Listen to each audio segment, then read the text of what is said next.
Shalom. Before we get started, as always, we want to give all praise to Yahweh, Ba'ashem, Yahweh Shai, Ba'ashem, Rakakadash.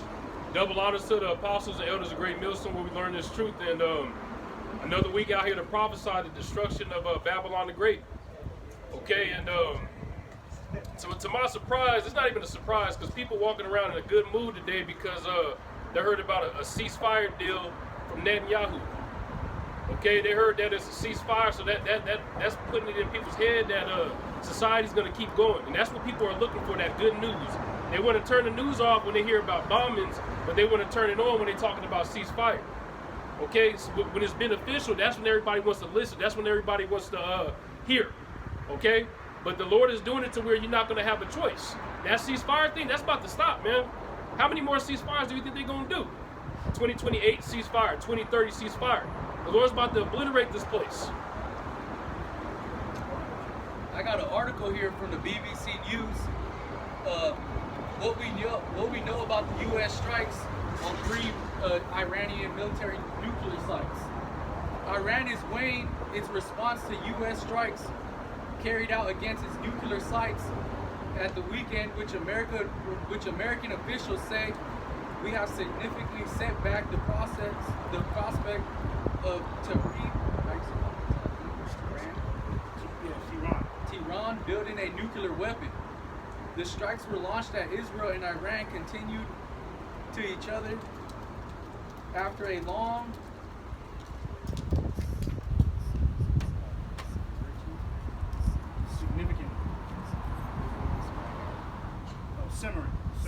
simmering regional rivalry escalated into direct conflict. Everything that this brother is reading right now is so-called bad news for the Babylonians. Okay, because the scriptures say that the least of the flocks should draw them in. Just because you hear that it's about to stop or they're about to take a break, okay, that doesn't mean that World War III is not going to happen and this place ain't going to be destroyed. All right, this is bad news. So it was a scary weekend for everybody. People on the edge of their seats not knowing what's going on. People across the street want to look now. Okay, because the hairs on their back and their neck starting to stand up. But what's going on now, we've been telling you guys about. We've been telling y'all. It's not like we came out yesterday, starting off from the apostles and elders on down. We've been saying what's happening now. We've been saying it's going to happen. That's what prophecy is. The impact and wider implications of the U.S. strikes on Iran is still becoming clear. Here's what we know so far. The operation, codenamed Midnight Hammer, involved 125 U.S. military aircrafts and targeted 3 nuclear facilities. And the whole thing with Babylon the Great, because the scriptures say that let the weak say I'm strong, because these other nations got the same military capability now, the same nuclear capability. So what Esau is trying to do is saying, okay, you can't have something that can defeat me. He don't want these nations to have one up on him, so what he does is, being the devil he is, just going to attack everybody. Okay, but he's trying to stop it, but it's not going to stop because he knows his rulership is over. The ceasefire, the ceasefire, the ceasefire, the ceasefire, we're ruling this regardless. Regardless. You can go to the other article. Okay, this is 1 Thessalonians 5:1. But of the times and seasons, brethren, ye have no need that I write unto you, for yourselves know perfectly that the day of the Lord cometh as a thief in the night. Look at everybody that got plans. 4 vacations, 3 vacations, Cancun, Cabo, all this stuff, right? Last weekend was scary. Okay, so it's going to be the same thing when the Lord comes. It's going to be like a thief in the night. It's going to be unexpected. Shit is going bad here. You expect it to get worse. And it's going to be worse for y'all. It's going to be good for us, but worse for y'all. Because the Lord's coming to destroy this place and then to beam up his elect from the 4 corners of the earth. So it's going to happen unexpectedly. They're going to be looking like God. They're going to be saying Jesus. Because that's the main idol worship here is Jesus, Jesus, Jesus, Jesus. And they ain't going to expect so-called Jesus, which his name is Yahweh Shai, to come back on the UFO. It's going to be, that's why it says the wisdom of Solomon found the strangest of their salvation because it's out of this world. You know what I mean? Like Independence Day, it's nothing compared to how it's going to look in real life. That's right. For when they say, Salaki, for when they shall say peace and safety. Well, I was just talking about that, the ceasefire. Everything's going to be great, guys. Don't worry. It's going to go back to normal and you can have a vacation with your family. Okay, in a minute, they ain't going to be able to hide what's happening. Because they throw the distractions out there. The BET Awards just came on, or whatever awards. They just came on and Kevin Hart hosted. It was funny. How much mirth is it going to take for you guys, you know, to just snap out of it? The devil, the white man is already being exposed, the Edomite, so he don't really want to step into his full lot as showing the world he's the devil, because he's already being exposed. Trying to keep that lie up through deception, but as Revelation 12 says, he's going to have to come down with great wrath because he he got a short time. So he's going to have to expose himself as the devil to the world real soon. All right, because he's been Superman on the earth for so long. Everybody's looking at the white man for salvation. It says, for when they shall say peace and safety, then sudden destruction cometh upon them, as travail upon a woman with child. And it says, when they shall say peace and safety, sudden destruction. The scriptures say that confidence in an unfaithful man in a time of trouble, you know, it's like having a broken tooth. So people are hurt, and they still talking about taking your benefits away. So the destruction is coming, and they take your benefits. The Lord has everything happening at once. You know how people say, damn, can anything else happen bad? One bad thing after another? But that's how prophecy is happening right now. It was a time period where it was tarrying, but now it's speaking. You don't even got to ask no questions, man. It's right in front of your face, and y'all don't want to wake up. They got something called escapism, where you try to block out reality by keeping your mind on other things, on murk, on folly. That's right. It says, and they shall not escape, but ye, brethren, are not in darkness. Yeah, we're not in that confused state that you guys are in. Because at first we didn't know who we were. We thought we was black, Mexican, or whatever, but when we woke up to who we were, the face of the covering cast started coming down. The lies and deceit that this devil has spread all around the world using the influence of the Western Hemisphere. That day should overtake you as a thief. Mm-hmm. So we're not ignorant of the wicked devices.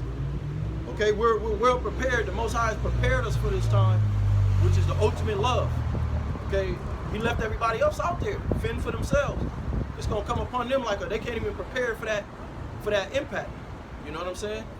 Like they got something in boxing. If you actually get hit and you roll with the punch, like you roll with the punch and it actually hits you, all right, it's gonna take a lot of the impact off because you rolling with it. You know, it say, ye are all the children of light and the children of day. We are not of the night nor of the darkness. So Scripture's calling you a zombie, like the zombie movies, the Night of the Living Dead. You know, literally. You know what I'm saying? It says, therefore let us not sleep as do others, but let us watch and be sober. And that's how we're able to come out here and tell you guys all the prophecies, man. Because we're watching, we're being vigilant. And that's what a prophet does. You watch for the prophecy. You don't just say, I'm a prophet, I can break down one scripture. You watch for the prophecy so you can break them down. And our forefathers wrote it, and we're the runners. We run and tell all the prophecies that are happening. You know? That's right. Therefore let us not sleep as do others, but let us watch and be sober, for they that sleep in the night. And it tells you in Isaiah 29 that the Lord poured a spirit of deep sleep upon you guys. And your shepherds too, the head leaders, they don't know what the hell they're talking about. And a lot of them purposely deceive because they get a nice check for it, man. 250,000 lie? Okay, I'll do it. That's how they think, because they're niggas, you know? And they that be drunken are drunken in the night. Mm-hmm. But let us who are of the day be sober, putting on the breastplate of faith. And drunk on what the philosophies of this place. Okay? What's Esau gonna come up with next, man? It's all kind of doctrines coming out now. We're in the second covenant. King David is here, right? It's all kind of crazy stuff coming out right now, man. So these false prophets is gonna have to pay for that, man. And get this, when those missiles hit, there ain't gonna be no breakup in the doctrine no more. Because what we've been teaching is gonna come to pass. So you're not gonna missiles aren't gonna come. Well, your ass is gonna be on fire. So how you gonna debate that at that time, man? And the false prophets is gonna get it worse. Because they know, in the back of their mind, they know what they're saying is not clicking. You know what I mean? Just because your bank account nice don't mean what you're saying is true, man. I got something right here. The Lord's giving you over to the serpent. All right? Which the word serpent, it really goes into a subtle, crafty, deceitful individual. And Esau, Edom, is a cunning hunter. So the Most High done gave you over, okay, to the man of sin, the man of destruction. And this is the time we're in. This is 2 Thessalonians 2 and 9. Even him whose coming is after the workings of Satan with all power and signs and lying wonders. So this dude is coming with signs, black magic, okay, lying wonders, hypnotism, enchantment, sorcery. Okay, the Lord is giving you over to that. You know, you trying to persecute us, but it's just that the Lord is giving you over to lies. It says in delusion. It says and with all deceivableness of unrighteousness in them that perish. So not only are you your biggest enemy, Jeremiah the 17th chapter, your heart, your mind is deceitful above all things who can trust it. But you also are under the governing of the so-called white man, the biblical Edomite, the devil the Bible speaks of. And he comes to seek and destroy, man. All right? So we're not who you have to worry about. You know, this doctrine is pure and true. It says, because they receive not the love of the truth, that they might be saved, and for this cause, God, or Yahweh Bashim Shai, shall send them strong delusion that they should believe a lie. That they all might be damned who believe not in the truth, but have pleasure in unrighteousness. So you got to stay locked in with the body, with the Lord's men, you know, which this is where you're going to find the word of the Lord. This is the temple. You got to find refuge in the temple of the Lord. You know, you got to run up in there.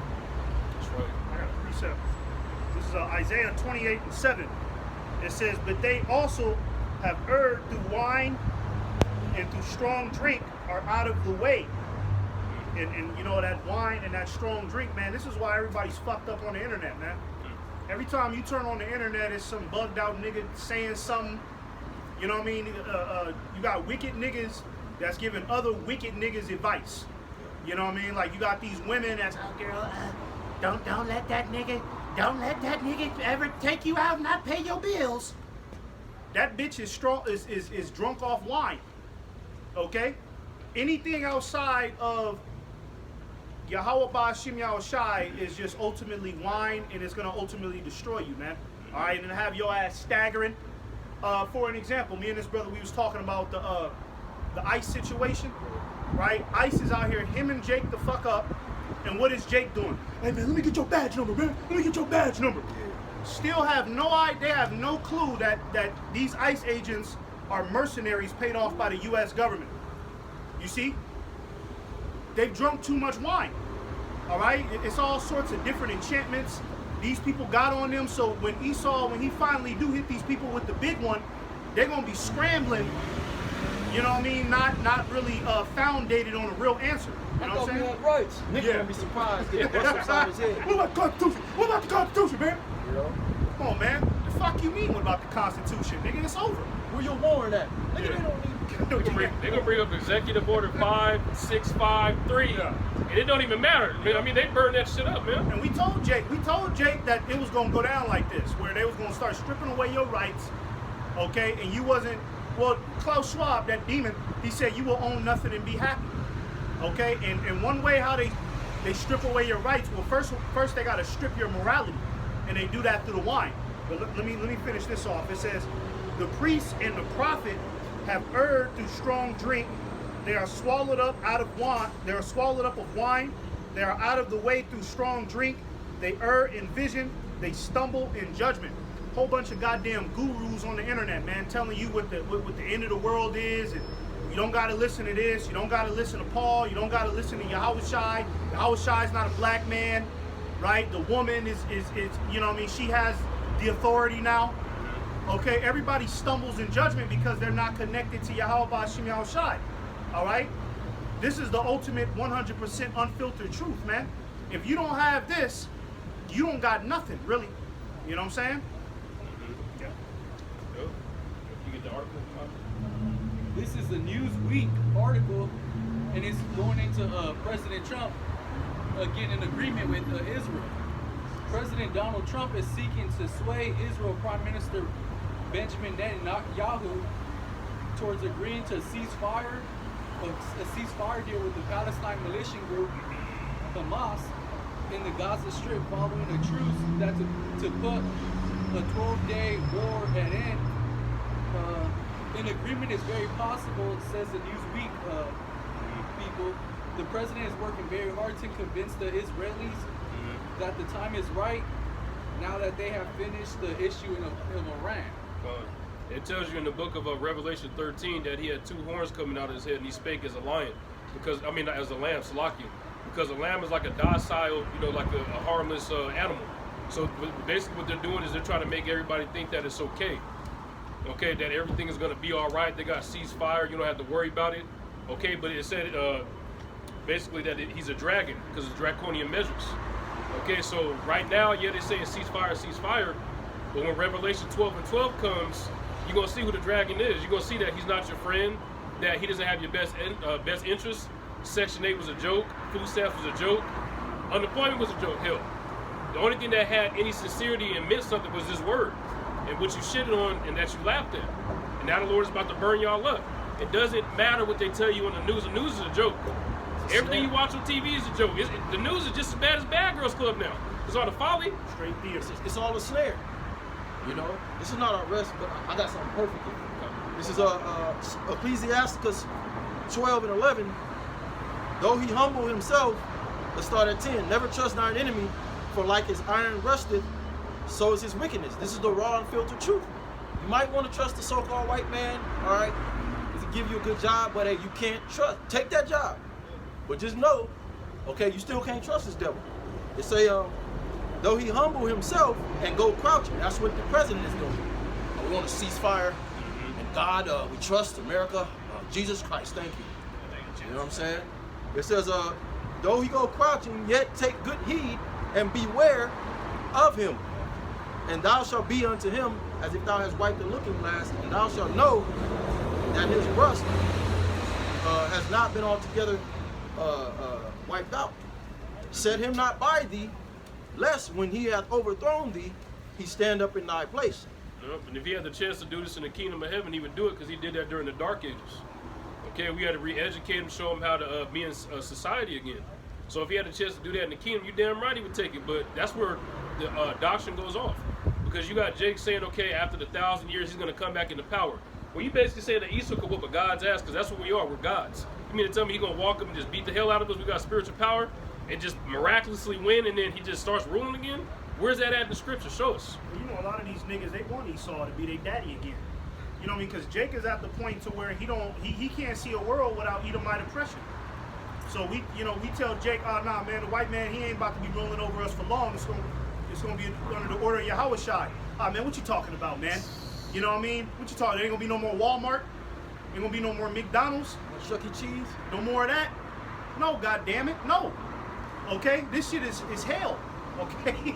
No more Chuck E. Cheese. That's a goddamn shame, man, that Jake don't want to get out of here, man. Hey, that's a new thing. Go look on social media about people calling Trump daddy. That's a real thing? That's a new thing. Wow. Jake, because they're happy about this thing, they feel like they're at peace. That Trump pulled out of this with the ceasefire. So there's a whole thing where he's daddy. Oh. And that's a psyop. The so-called white man know how to put stuff out there, put it in your psyche. Now everybody's running around talking about daddy. All right? Hey, I guarantee you, see, they saying all this, ceasefire out here in America, but I guarantee you, if we were to go to Iran and we go tap into their news stations, they ain't saying nothing about that. I guarantee you, they full-fledged with the business, they full-fledged on retaliation. Why the fuck would Iran agree to peace, right? After America just bombed them, and then remember right before the COVID, they bombed what's that nigga Soleimani, that general. That Iranian, so they still got they still got anguish over that. You think that now all of a sudden because Donald Trump, he's this big hotshot nigga with a wig on, you think now they finna be okay, all right, we'll ceasefire everybody. All right, well that's it for the war. No man, they're full-fledged, hell-bent on and relentless on retaliation, man. Well, I heard the black woman say, finally we have an authority, a president that represents masculinity. So this was all an enchantment, and I knew that, which that whole bombing, they really didn't hit nothing. Yeah. You know what I'm saying? But the enchantment was what? Isaiah 47? The Most High told them to stand now, the white man is standing in his enchantments. It was all about winning you people. It's all about stealing your soul on the way out, man. Because this devil knows he's going down. And just this morning, I seen a lesson. A brother posted that Somalia's been getting bombed for the last 2 months now. And they're getting bombed right now. See, so there's really no ceasefire, man. what about Ukraine and Russia? That's still going on. See how these enchantments have caused people to completely forget about, you know what I mean, shit that happened months ago. That's still going on. Come on now, man. Hey, it's all systems go right now, man. You know what I mean? People think that it's going, you know, Esau is going to do what he always did, start something up and then draw it back. Esau don't have no more time to do that now, man. Why you think they got these ICE agents hunting you niggas down now? They wasn't doing that because this immigration problem, this has been around. The immigration problem has been around for decades now, man. They've been talking about, we need to get the immigrants out of here, the goddamn Mexicans. They've been talking about that since Jim Crow era, right? Why ain't they never moved on it until now, right? Why are they just now starting to yank niggas out their house and so-called deport them back to their countries? Why are they just now doing it now? Because this is the time of Revelation 12 and 12. The devil coming down with great wrath because he knoweth that he hath but a short time, man. All right? Esau, he's not going to pull back no more, man. You know? And the last thing I'm going to say, he got you where he wants you. We've been dealing with government shutdowns for years now. All of these false flags, okay, on this date, December 13, we're going to roll out the CBDC. That's part of what the brother was saying. He got you people trained to think that, oh, we always gonna bounce back. You know what I'm saying? Things are gonna go back to normal. It's just something we're dealing with right now. So now he can strike. Because you people already, I mean, you just, ain't nothing gonna happen. It's always like this. We'll always bounce back, you know? But did you want me to finish that? Okay. It says, set him not by thee 12, Sirach 11 and 12 and 12. Set him not by thee, lest when he overthrow thee, he shall stand up in thy place. Neither let him sit at thy right hand, lest he seek to take thy seat. And thou at the last remember my words, and be pricked therewith. Who will pity a charmer that is bitten with a serpent, or such any as come nigh, okay, wild beasts? And the so-called white man's whole agenda is to get you to sell your souls, to get you to deny the truth, the Most High. Okay, even if you don't want to worship him, as long as you're destroyed, okay, you don't have a foundation to stand on, he's okay with that. Yeah, because the scriptures say that they're wiser than Daniel, so they got some understanding of the scriptures. They know that if you're going off, the Lord's going to destroy you. You know, the scriptures call him the accuser of our brethren. You know, so as long as you're going off, and there's been videos about the things that go on in Hollywood, the Illuminati parties. They say before you go into the party, you got to denounce the Heavenly Father. You got to clearly know what the hell you're doing. That's the golden ticket. Okay, they denounced the Heavenly Father. All right, good. You can go ahead and do the ritual now, because you finished. You don't have no faith. You know, if we walked in, they'll see a light on us. Hey, get him the hell out of here. You know what I mean? We got a light on us. They dark. You know. That's why this world is built like one big Chuck E. Cheese. It's meant to get you snared and distracted real quick. First, you got to go to work. Then you can go, you know, you got all these pretty women. You know, you go get something to eat just like that. You wait 5 minutes for your whole meal to be cooked. Everything is just pleasure. It's geared towards the lust of the flesh. You know what I'm saying? Mm-hmm. This whole world. So you don't have to deal directly with the so-called white man. You know, if you adopt the image of this system, it's very easily to get distracted and you know, seek your own way. You know, and that's why the Lord keep hell on you. You know what I mean? Keep you barely making it, keep you on a thread. All right, so that you got to call on him eventually. You know what I mean? Mm-hmm. And I watch everything in the spirit now. I like this movie called Queen of the Damned. It's a horror movie. At the end of the movie, it's him and his woman walking, and everything else is moving fast around them. Okay, that's us in the truth. Everything else around us is a distraction, but they were still heading towards their path. Everything around them in the end is just moving quick, and they're still heading towards our path. My brother did a lesson this week saying that it's a high level of stress being in the truth. Everything around us is set up to distract you and take you off your path. We've been around cowards before that gave up, that just gave in, that didn't endure. You're not a soldier, because it's not even the hard part yet. You know, I can see they announced Revelation 13 saying, I can't even see that. You're still a coward, but it's like you really just bitch made. I'm going to give up because you guys are mean. Well, go back in the world, man, and get destroyed. Because that's what's coming. The Lord making men out of us, so it's going to seem mean. You know, like, you got a strong father. He might, your whole childhood, man, he's mean. But then when you get old enough, you're going to have his attributes. You know what I mean? And then it's going to be a certain way about you. You're going to be able to be around other strong men. You know what I mean? So the Lord is just, hey, blessed is he that is corrected and chastened of the Lord. It's not to destroy us, it's to build us up. He wants his sons on point, man. I got a precept what you was just saying real quick. This is Hebrews 12:6. It says, "For whom the Lord loveth, he chasteneth, and scourgeth every son whom he receiveth." When you come in this truth, it's not about to be a cakewalk.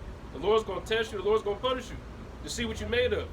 I didn't got broken down this truth like no other. And the Lord, man, I came back like Superman.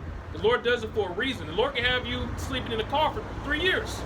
The 4th year, you got a house. You know what I mean? You got food in there. The Lord, out of nowhere. Your credit bad, all of a sudden you get approved. You got to think about the story of Noah. Noah had to build that ark for how long? It was like 120 years. yeah, 120. Think about that, man. That's insane. That's really cool. 120 years building ark, and motherfuckers talking shit. You know what I mean? Giving you hell. All right. Imagine doing this what we doing for 120 years, man. Straight. Noah was preaching and building an ark. And building the ark, man. Hey, That's a lot of chastising, man. That labor kept him busy too. Though. It's Yeah, like, it all did. right, nigga, I hear you, but nigga, I gotta get this through, nigga. Yeah. It's The Lord gonna- said it's it's gonna gonna rain in a rain, minute, nigga. So, hey, we gotta stay busy. That's what keep you locked in the spirits. And how was he with his sons?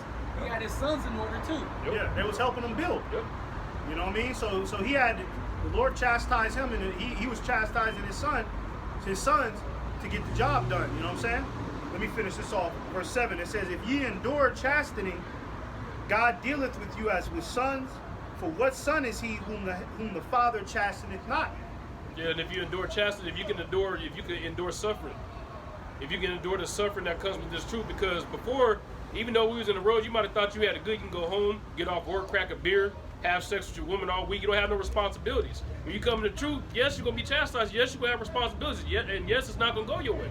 How it used to. And humiliation is a part of that as well, man. Yep. You know what I mean? You got to be willing to be humiliated, man. You know what I'm saying? It ain't about my image. No, man, I want people looking at me a certain way, man. Fuck all that, man. Yeah. We were getting ready to have to go through some times where the average person be like, ain't no way I'll go through that for no Jesus, the Lord. That's too humiliating.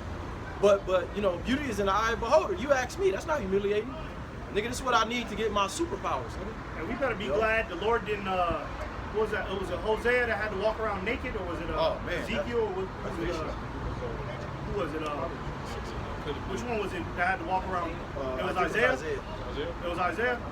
Yeah, who was it? Because he had one of them. But what I'm saying is, you better be glad that the Lord don't got you walk around naked. You know what I'm saying? Think about that chastising, man.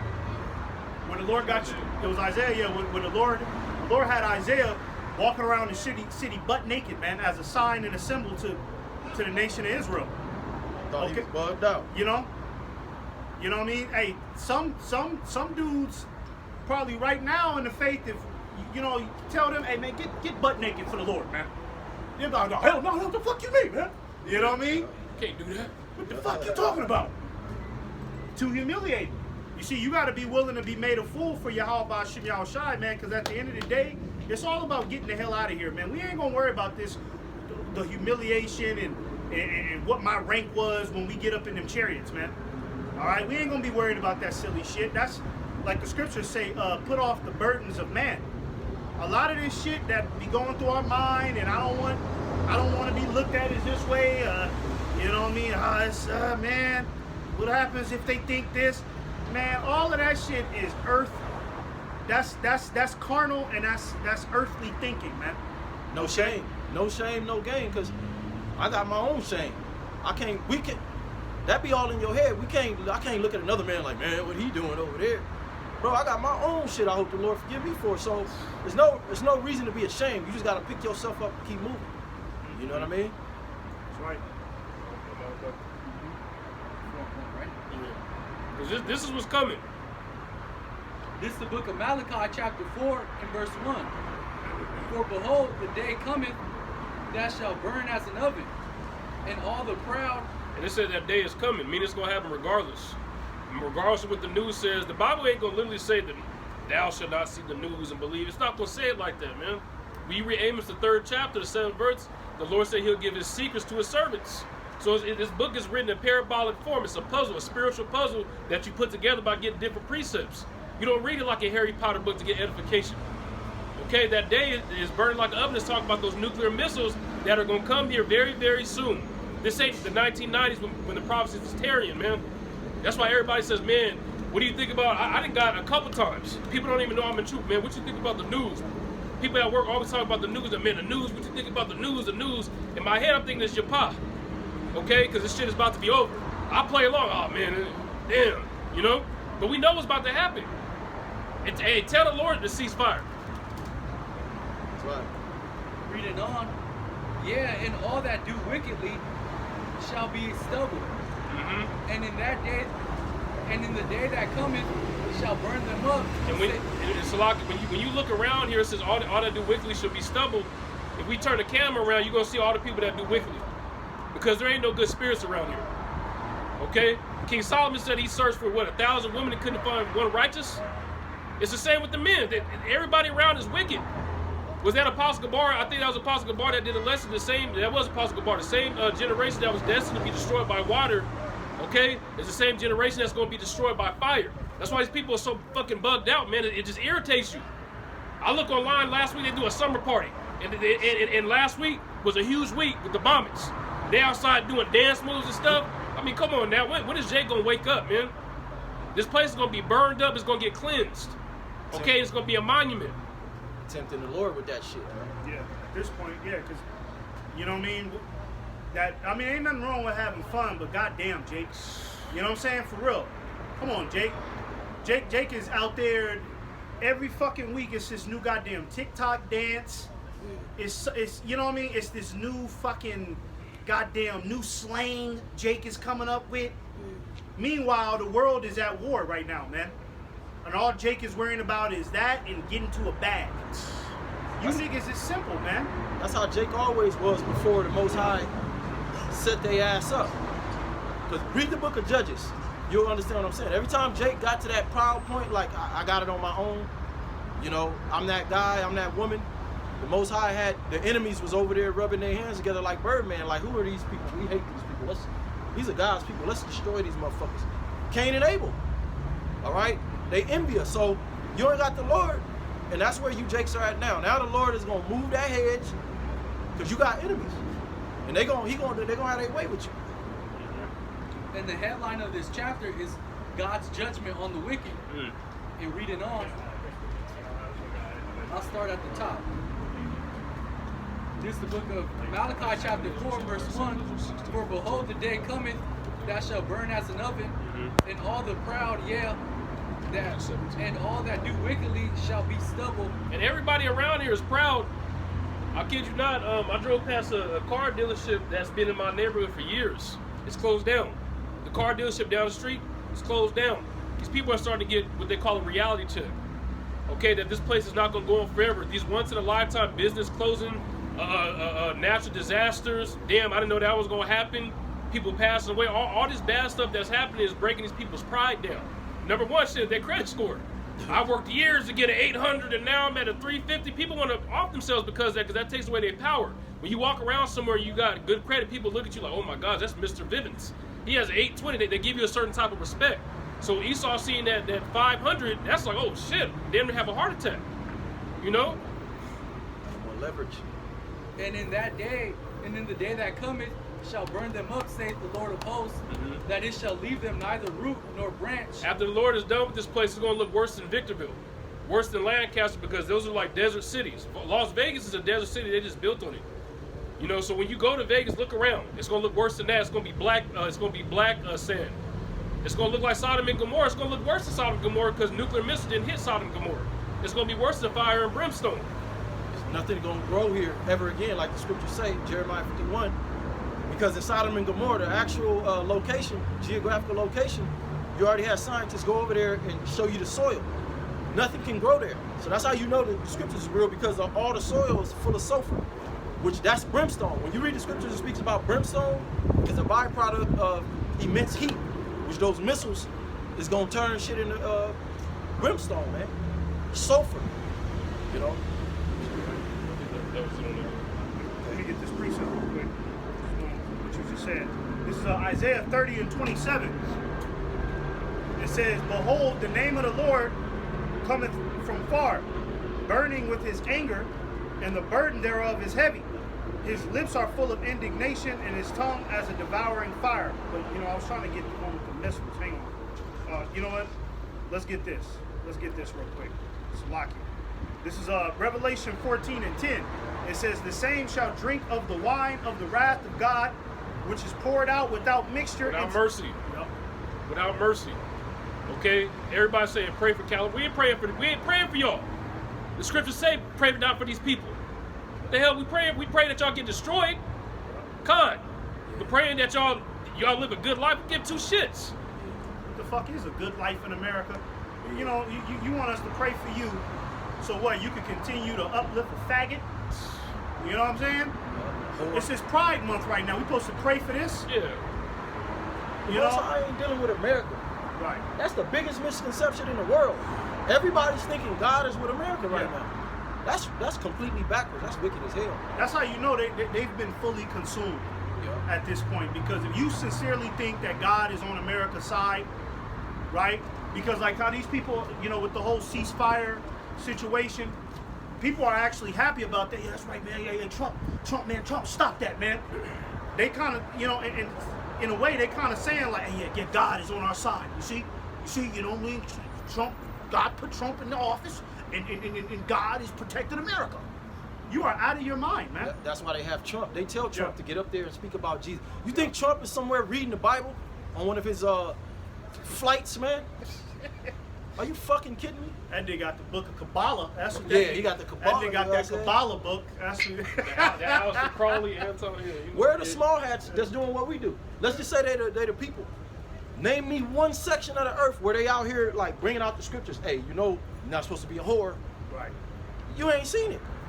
They own the porn industry. Right. So how can they be the people anyway? By default, you got to look at us and be like, hold on, they got something going. They got some motion right there. Like what? They actually bringing out the scriptures. Right. You know what I mean? But they might be the people. They got the Balfour Declaration though. They got the Balfour Declaration. Say with JC paperwork, that's when they start believing. Okay, they said that's their land, so they got to be the people. The Lord ain't dealing with no damn Balfour Declaration, man. A piece of paper. That's witchcraft. Come on, man. Niggas wrote on a piece of paper and say, yeah, we're God's chosen people. Look at this. Yeah. Every time they can bring that out. Look at this. Look at we're God's chosen. You see that? The signature there. Right there. You know, goddamn devils, man. Let me finish this off. It says, which is poured out without mixture into the cup of his indignation, and he shall be tormented with fire and brimstone in the presence of the holy angels. Let's talk about the indignation, the Lord's righteous anger, meaning those missiles. Okay, they talk about in the presence of the angels, and it says, and in the presence of the Lamb. Let's talk about Yahweh Shai. We're all gonna get a front row seat, a bird's eye view, and it's gonna be beautiful. That's gonna be the best movie we get to watch. That movie ain't came out yet, but it's close. We got the trailer. Because AI is here. We got the trailer for it. We're just waiting for it to come to pass. To coming soon. Okay, we're gonna get a bird's eye view. You guys getting burned up. That's what the lake of fire is. All hell means it goes back to Shawwal, meaning the grave. Okay, it's also the condition we're in now, but that's what the lake of fire is. We're gonna kick back and watch it. I'm gonna be having, you know, my yayan just chilling, sitting back, because we earned that. We earned to see y'all perish. Just like when Noah was in the ark, he looked out the window and saw y'all in the flood. People was getting hit by boulders and shit, trying to climb on the ark. We're going to get the same bird's eye view. And the fire's going to be that much sweeter. It's going to cleanse this place. Wait for that day. Did you bring that out? Yeah, the second Ezra 16. Second Ezra 16 and 14. Behold, the plagues are sent and shall not return again until they come upon the earth. Yeah, and you see plagues going on. Look at all these earthquakes. That earthquake that happened in Myanmar. In Salakia, if I'm pronouncing wrong, you had tornadoes tearing up the south. Okay, Kansas City being one of the hot spots. All right, these are the signs that the Lord told the disciples to look for at the end. How much more clear do you need it to be? I know a missile. Okay, the MOTB being declared, and that's still not going to be clear because you're going to see it as a way out to go back to your everyday life. Okay, they declared, okay, now I get to go back to the bar. I mean, get your head out of your ass. The bar, the club, and these spring break vacations, is that important to y'all? We just read in the Thessalonians about them being drunk in the night. That's a drunk spirit. You stumbling, you're not even sober-minded. You talking about the bar, you talking about vacation. You talking about some, oh, this ain't it yet. Like the truth, the raw truth, unfiltered, is right in front of your face, but you can't even take a sip of it. You stumbling around and shit, you know? Oh, let me continue? Yeah, continue. It says, I also wanted to highlight something else. The plagues, and they talk about the 19 is making this resurgence back. You know, I want something worse than 19 was too nice because people were still laughing. I don't want to see nobody laugh no more. Let's see that shit where niggas is spitting blood and out their eyes and shit. You know what I mean? Give me that shit. Give me that shit. That 28 years later, that nigga jump up in aisle 3 and bite a nigga's neck off. Give me that one. You know what I mean? Let's go. Let's see that one. You know. And a plague, makah is the Hebrew word which means to break forth. Because you people think a plague is the water in some river somewhere in Africa turning red. That could be part of it, but a plague is something that breaks forth. You get sick and drop dead, okay, or cancer, that's a plague. Mental illness is a plague. All right, so the Most High is plaguing this place. Inflation is a plague, you know? When think about when the Lord broke Egypt down, he didn't break it down in literally one day. All right, I'm going to get Pharaoh, Moses, go walk in there, and he broke it down systematically. He had the crops getting ate up. And then the sign, Pharaoh got scared because he turned the river to blood. He knew something was coming. Took the firstborns. Pharaoh, he hardened Pharaoh's heart just like he gonna harden Esau's heart. Okay, Pharaoh was like, man, hell no, I ain't letting him go. Esau got that same spirit.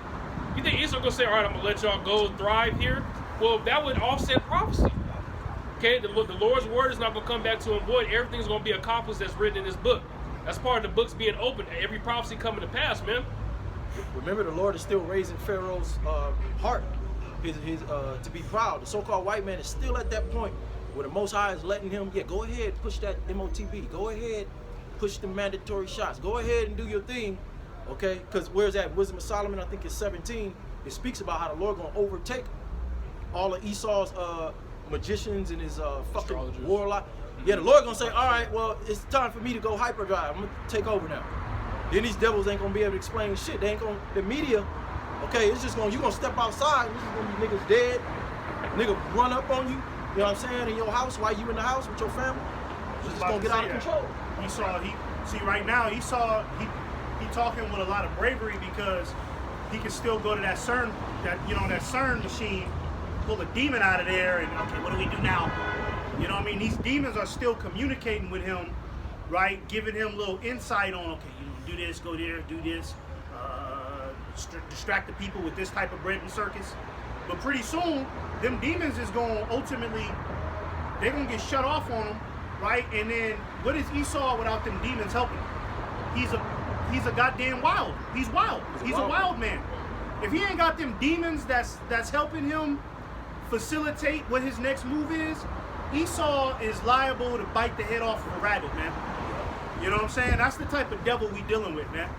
The only thing that's really keeping him stable are these demons that are giving him the counsel. Because Esau, he's probably always been like, let me get him, man, let me get him. And the demons is like, nah, not yet. Giving him counsel. But when them demons get pulled back on him, he gonna be like, what? Okay, fuck it. You know what I'm saying? Fuck it. Let's just go balls out. That's why he worships all these ancient world demons that these ancient world empires used to build their kingdoms, like Babylon.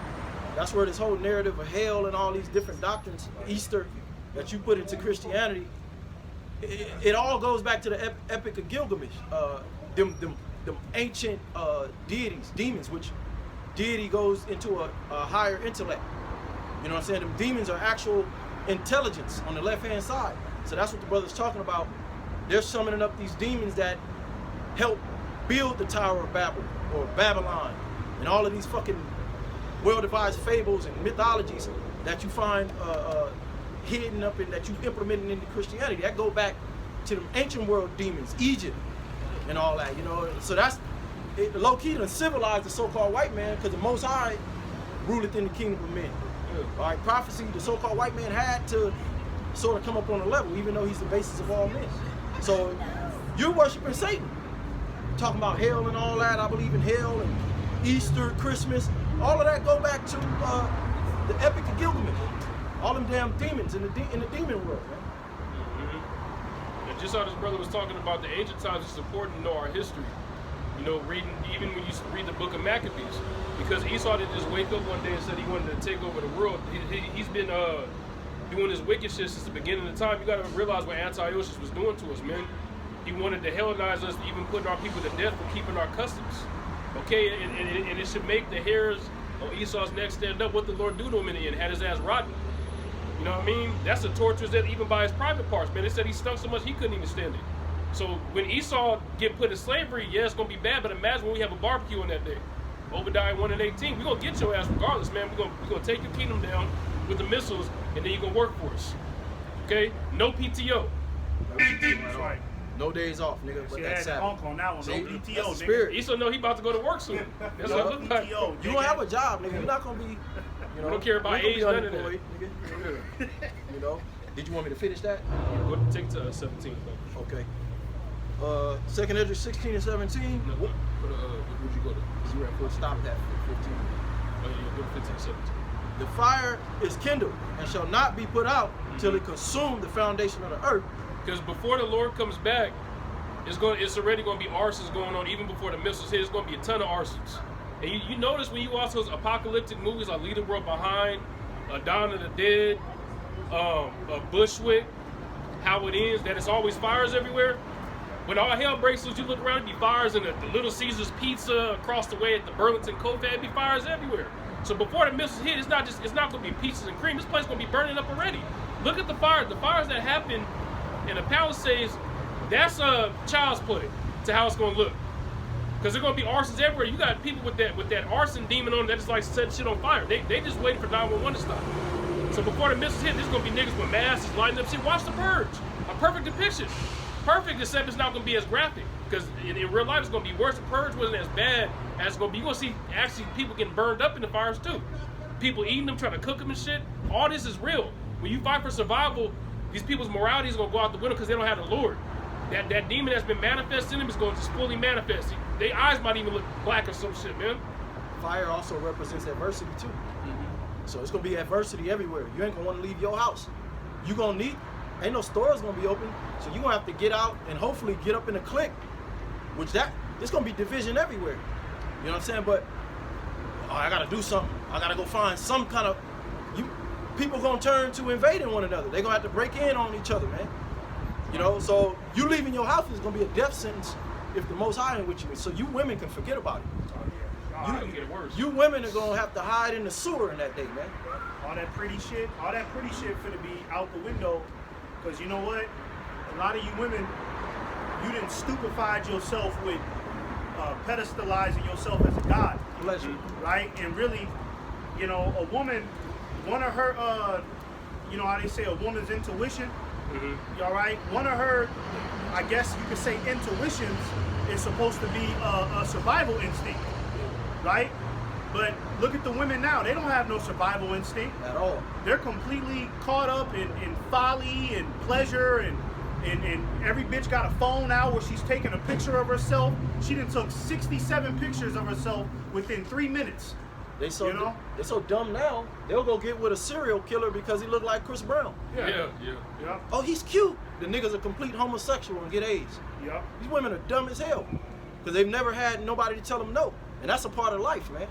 And it's cold how the Lord set them up. See, when the scriptures talk about Micah 7 and 10, Micah 7 and 10 was written, you know, thousands of years ago, man. You know what I mean? So the Lord knew that it was going to get to this point where these women in the future, they was going to be fucked up the way that they is, okay? And they was going to be trotting down with the street.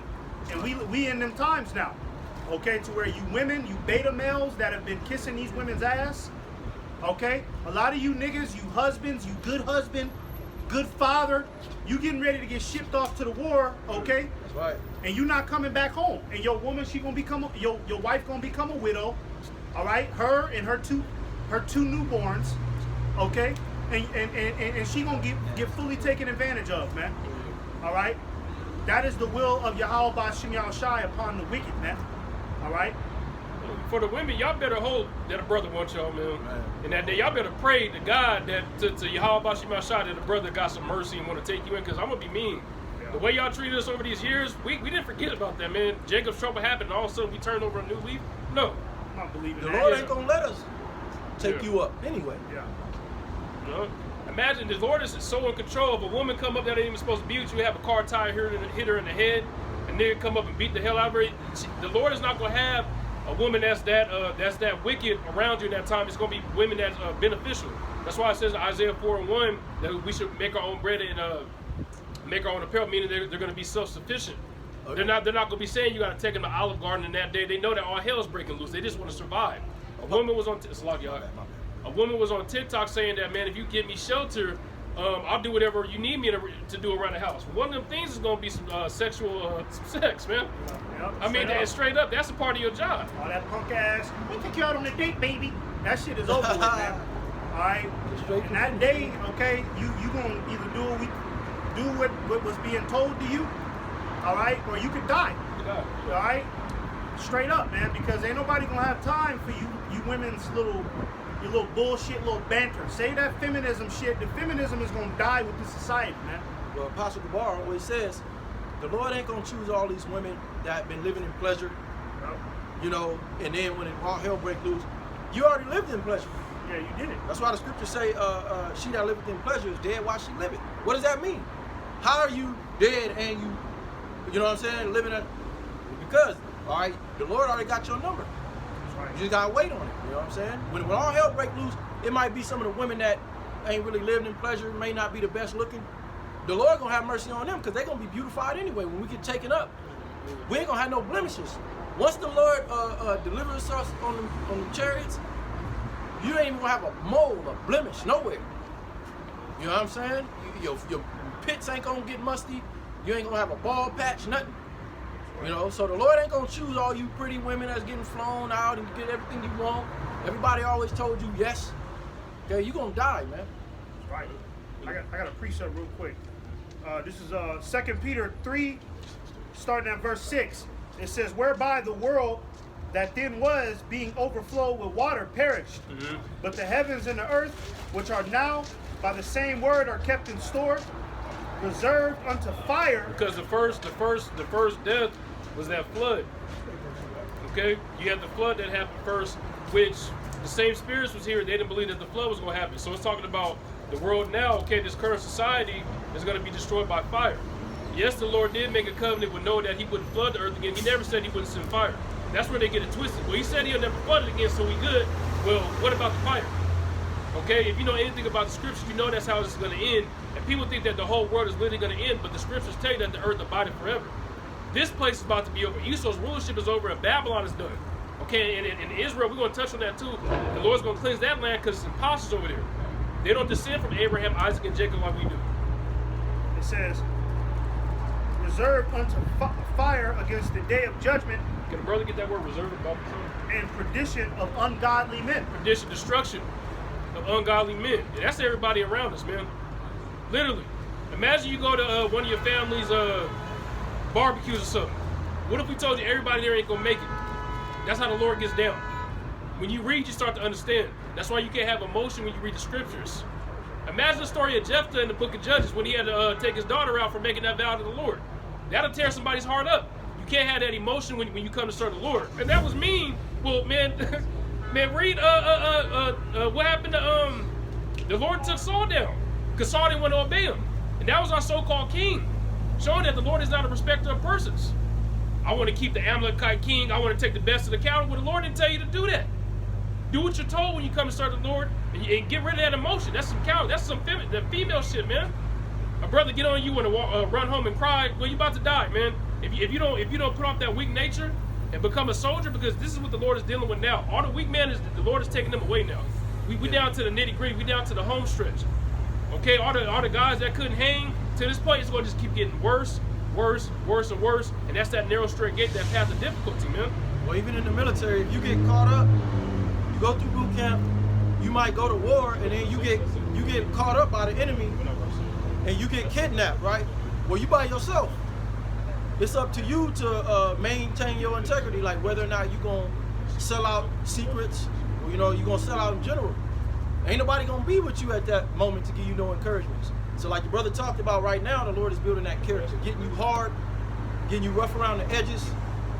Okay, can you keep order, all right, when nobody's looking? You know what I mean? That's really what it's about. in the scheme of things, you know what I mean? Because real soon you might be on your own. You might, between you and the Lord, all right, Lord, this is what you got for me. I gotta lay my life down. Okay, well shit, just something I gotta do. You know? Then the Lord gonna give you the spirit. But you're gonna have to count the cost at that moment. So right now is the time to, you know, take the bumps and the bruises. You know what I'm saying? And that's what comes with serving the Lord. That's that bitterness. Yeah. You know, because I never in a million years, I thought when I came to serve the Lord, I found out who I was. I ain't gonna lie, I thought I was gonna be peace and cream. I found out I was an Israelite, sky's the limit, we're gonna have a bunch of women. I didn't know the other part was gonna come, but I made a commitment. Okay? And that's part of being diligent, to constant effort to accomplish that which is undertaken, meaning your responsibility, your constant effort to accomplish it. Okay, regardless of what comes your way. Our forefathers didn't have it easy. Job had hell, lost it all, and still kept his faith. And guess what? And this time, our wives are going to be getting our ears too. Just take it. Just take it. Yahweh Shai gonna save you. And I'm going to get the hell away from somebody like that, by the way. I'm going to get away. Beautiful you said that, because the Lord gave us a time to be a child. Like a little child, you delusional. Man, I could fly. You know what I'm saying? I could fly. You could do this. That's how we was. But the Lord gave us that time to mature and be men in this thing. You know, you had a time where you just thought you was invincible. You felt like you could walk up on 5 dudes and get out, sock them all out. Let a nigga talk to me. Yup. The Lord with me, nigga, I'll take you out right now. You know what I'm saying? But now it's time to be mature and not be delusional about things. Okay, we gotta carve off out our own path. Yahweh Shai gonna do the heavy lifting, but we gotta walk down that path. The Lord gonna come through with the bulldozer, like, all right, it's cool, I'm gonna make a way. All right, hold on, stand back. Let me bulldoze this fucking hill right here. You know, move that shit over. We're gonna give you the spirit. You know? I got the definition for reserve here, and it means to keep back or to store for future use. To store for future use. What are y'all being stored for? Judgment. Okay? Because it was that Zechariah that 2/3 must be cut off. In this land, that's talking about Babylon the Great. Okay, and then don't get it twisted. The rebels, the other Israelites that are around the world that don't want to get down with the program, we're gonna get y'all too. Okay, don't think because you're in Zimbabwe you got it easy. No. The Lord knows where all you guys are. The angels are the eyes of the Heavenly Father. They got tabs on all of us. There ain't one person in Persia or something like that in the Middle East that's just in the cut. Like, oh, okay, the inundation passed. All right, let's make some bread. Let's eat. Let's chill. Okay. You have more than the second edition. We're gonna take the 16 and 17. Second Edge 16 and 17. 16. Okay, 16 and 16. Like as an arrow which is shot of a mighty archer, returneth not backward. When our forefathers would get these visions, they described them the best they could. Because at that time we had, there's still arrows now, but that was used in warfare. So our forefathers, when they got these visions, they were breaking these visions down the best way they can. Okay, and it was given to us in our time to be able to break it down accurately on what it's talking about. They just wrote down what they would see, what the Lord showed them, That's right. It says, like as an arrow which is shot of a mighty archer returneth not backward, even so the plagues that shall be sent upon the earth shall not return again. Right, and that's talking about the ICBM nuclear missiles. Okay? The Lord is going to push that red button even if they have some compassion in their heart. They have a second thoughts. They feel bad, man. We shouldn't destroy America. Because Revelation 17 is going to happen regardless. They're going to hate the whore, which is Babylon the Great. But if they had that last minute, the Lord's going to just push the button for them. Okay, the Lord is not playing. This is prophecy, and it's going to happen regardless. Okay, and even when you read the book of Daniel, say like Daniel 9, when Daniel would get a vision, right? The angel would come down and break the vision down for him. He still didn't understand it to the fullest. We do. We understand it because it's happening right now in our time. And that's why you save the best for last. We just read it. It ain't gonna turn back. This is why people count slackness. Because once the Lord shoot them missiles, it's over. So by the grace of the Lord, the elect is being sealed. That's why you people are not turned into smoke yet. Because of us. The elect got to be sealed. The Most High is being patient with us. It says, woe is me, who will deliver me in those days? That's how bad it was. That's Ezra. That's how bad the visions that he was getting, it made him nervous. It made him scared, man. He was frightened of it. Because one, he didn't understand it fully, and two, what the hell is going on, man? Ezra, he's seeing niggas with guns shooting. They didn't have guns back in that time. He's seeing drones, watching over people's neighborhoods and shit. You don't get no simulation with this. Yeah. They could test a nuke somewhere on the ocean, but they can't test all the nukes. This is gonna be something to even the elites. This is scared. They ain't scared about it. Yeah. You can't test, okay, this type of situation where all the world nukes go off at once, nowhere in a laboratory. Okay, so they're walking blindly, you know. Yeah. And the bunker bombs, I mean, the bombs that Trump sent over to Iran this week that caused devastation to their so-called, because Babylon, we don't want Iran to have nuclear capability. What he did over there, that's nothing even compared to what's about to happen. Those are just little bombs he threw down. Okay, stop building that. Okay, imagine when that Satan 2 bomb come over here. And then that bomb itself could just wipe this whole thing out. The Lord does everything in a dramatic fashion. Read the stories of old. That's how the Lord gets down, man. He's going to wipe this place out. One missile could do it. The Lord will send hundreds. Okay, hundreds of missiles, thousands. And the Lord's going to have His Spirit in those missiles, man. So it's going to cause more damage. Imagine a missile with like spiritual power. That's even stronger than a normal nuclear missile. Watch the movies. What was that movie called? With Denzel Washington's son during World War III. It's called Tenet. Tenet. They talk about World War III and the world being destroyed by nuclear fire. They put it in front of your face. It's called Hidden in Plain Sight. I'm pretty sure they'll come out with another apocalyptic movie, and then another one, and then another one until it happens. The Lord is doing that on purpose, telling His men to prepare your minds for what's about to happen. Gird up your loins like a man. Oh yeah. The beginning, 18, 2 Ezra 16 and 18, the beginning of sorrows and great mournings. So this is the beginning of sorrows. ICE coming in, that's just the beginning. I hope y'all didn't think this was the end after they stop messing with people and everything's going to go back to normal. No, the Lord said that judgment is going to start at His house. Okay, meaning Israel. All right, and guess what? After they get the northern kingdom, they're coming for the southern kingdom. Because that's what they really want. The head tribe of Judah on down, man. Okay, they said that they're going to come in the neighborhoods and get the gangbangers. They really want to come for us. What color are we? Okay, if you a shade past an Edomite, you're black. You could be Middle Eastern. He's black. He's not a white man. Yeah, you know. Because this is the beginning, and it's a thrill to see people scramble. Trump is talking about ending the birth citizenship right. He Okay. did yesterday. They all agreed. Oh, he did. Okay, come. Yesterday that happened. They said that was for the slaves. You know, that was for the slaves that had children. Okay, when they had children, the children would be naturalized as citizens. All of that was a fucking, it was all a psyop. Okay, but I ain't gonna go into that. The Emancipation Proclamation, whatever. But it says the beginning of famine and great death. Yeah, and real quick, I'll speak about that famine. Yeah, you see a famine is getting ready to touch this land. People forgot about the ports. You know, all of these complications at the ports. You know what I'm saying? All of these Shrinkflation. Yeah, the shrinkflation, the supply not being delivered on time. Okay. Pricing on vegetables and fruits. Yeah, it's all rising, and then on top of that, you got these ICE agents that's snatching these goddamn farmers and snatching these Hispanics that are you know, these are the ones that are farming and dealing with all of the vegetables and fruits and, you know what I mean, basically the food of America. Okay.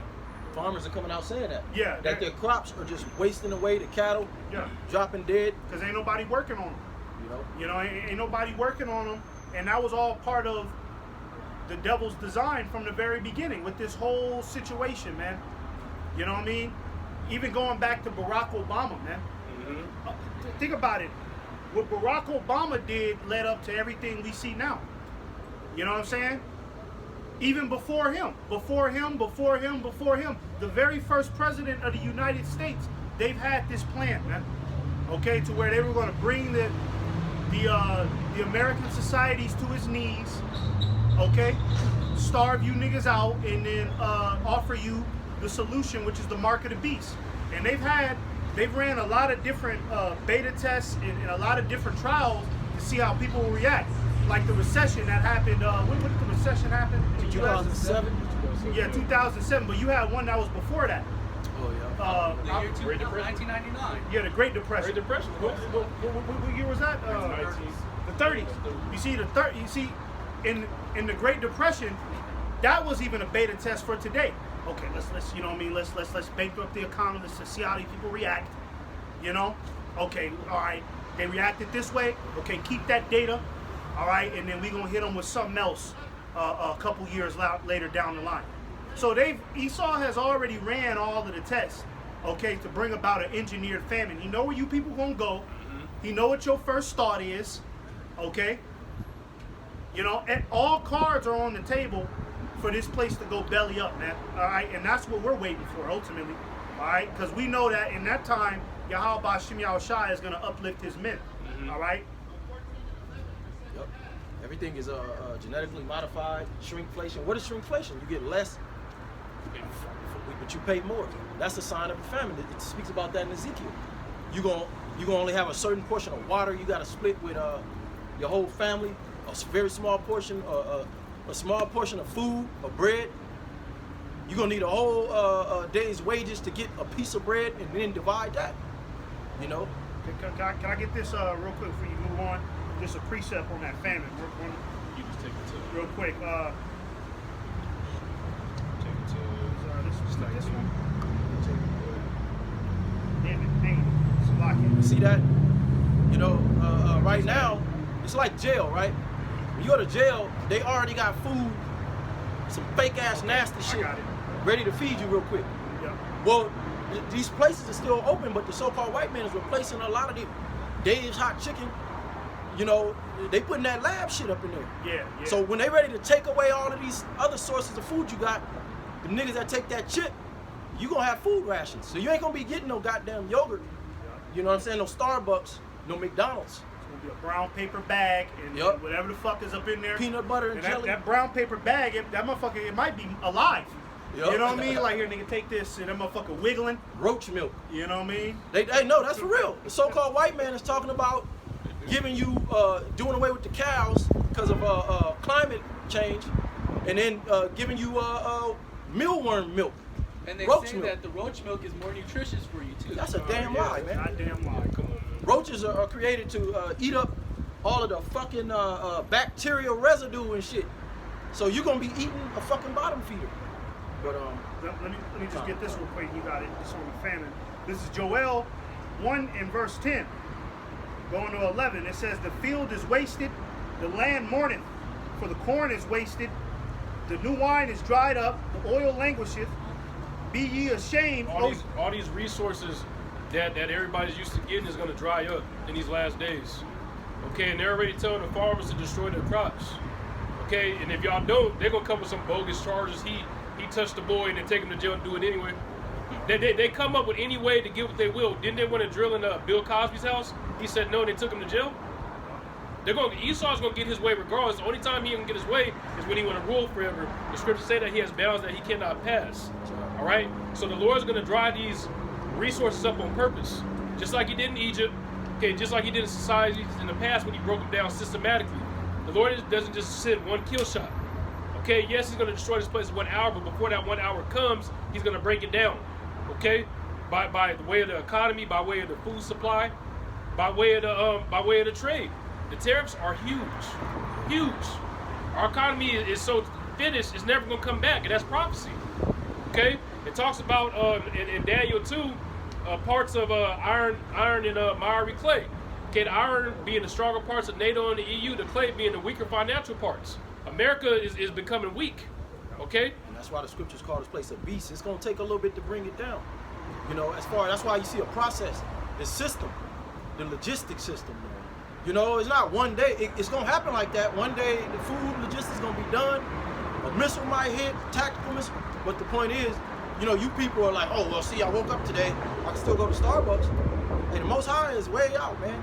You know, the so-called white man is created to be a catalyst of destruction. So, you know what I'm saying? This whole system got to be, the Most High is gradually breaking this place down. That's why we're reading it. The beginning of sorrows. All right? And we're the prophets. We're telling you, you still got time. But you're just looking at us with a stupid look. You wasting all your time. You know what I mean? Let me finish. I'm not finish. Verse 11, it says, "Be ye ashamed, O ye husbandmen, Farmers.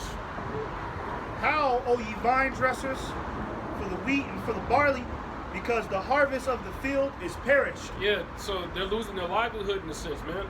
They telling them to destroy their crops. I wouldn't be surprised if they drop some shit like Agent Orange over it to just eat it up. You know, they'll give you a week to comply. Not even that. You got 3 days to comply with what we're saying, Mr. Howard, and we're going to come burn it up. They just do it anyway because they get a payout. Okay, we'll pay you $50,000 to burn it down. That might last you the next harvest. Well, there ain't going to be no next harvest. Okay, the way the Lord doing it, it's over. And Bill Gates, wasn't he buying a whole bunch of farmland? Mm-hmm. What the hell is Bill Gates doing buying farmland? This nigga is involved in the medical industry, in the farming industry. What is going on here? Housing industry. Housing, this, you know what I mean? Like, what are these devils up to, man? What this whole engineered famine, okay, is orchestrated for the sole purpose of ultimately food rations when they introduce the mark of the beast, right? So they got to take away all of this food, all of these goodies, all of this pizza, all of this fucking 2 for $6 burger deal that you niggas love. Okay, and they're gonna keep that away from you for a certain amount of time, right? To where you miss it, and because a lot of this food is got a lot of drugs in it. That's why this food is under the FDA, the Food Drug Administration. So they're putting drugs inside of the food that makes people addicted to it. So when they snatch this food from these people are gonna go through withdrawals for the, you know what I mean, for that McDonald's, for that Burger King. And when these people are in that height of that withdrawal, and they need that McDouble, okay? That's when Esau, he gonna propose that mark of the beast, all right? And you have a lot of people that's gonna sell their soul just to eat a burger, all right?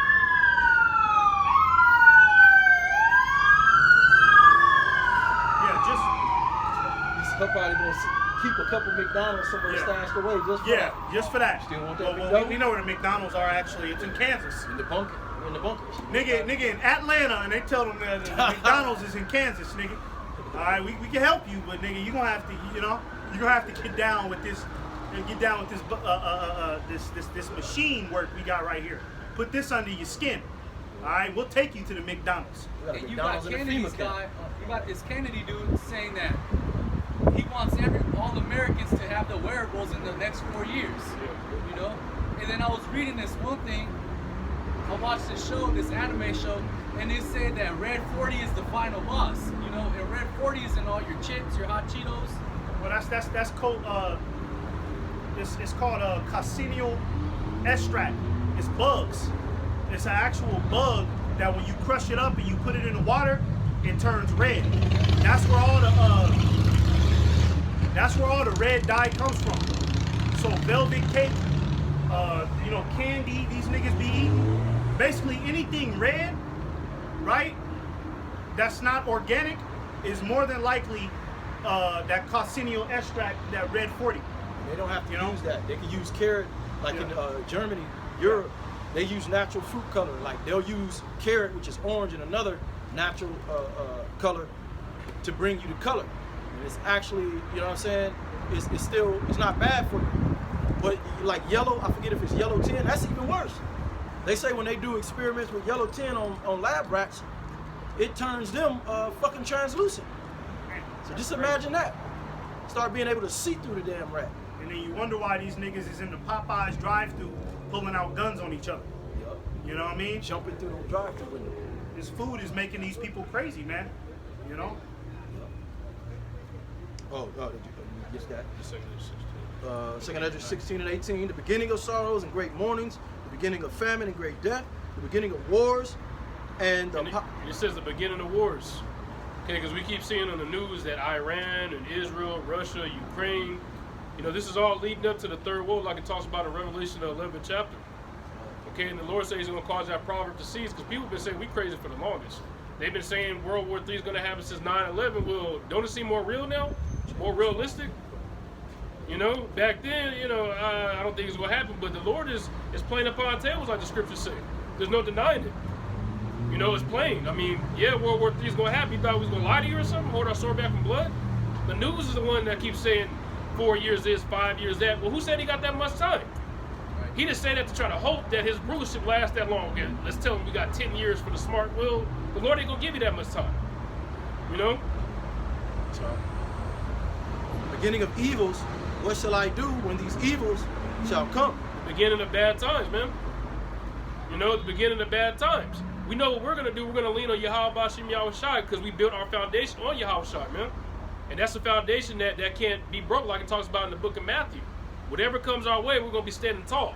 You guys that built your foundation on your job, your 401k, 7-day Adventist, being a Christian, you built your foundation on everything else but the Lord. That's why it says that you guys cover with a shadow of a cover, but not of my covering, roughly paraphrasing.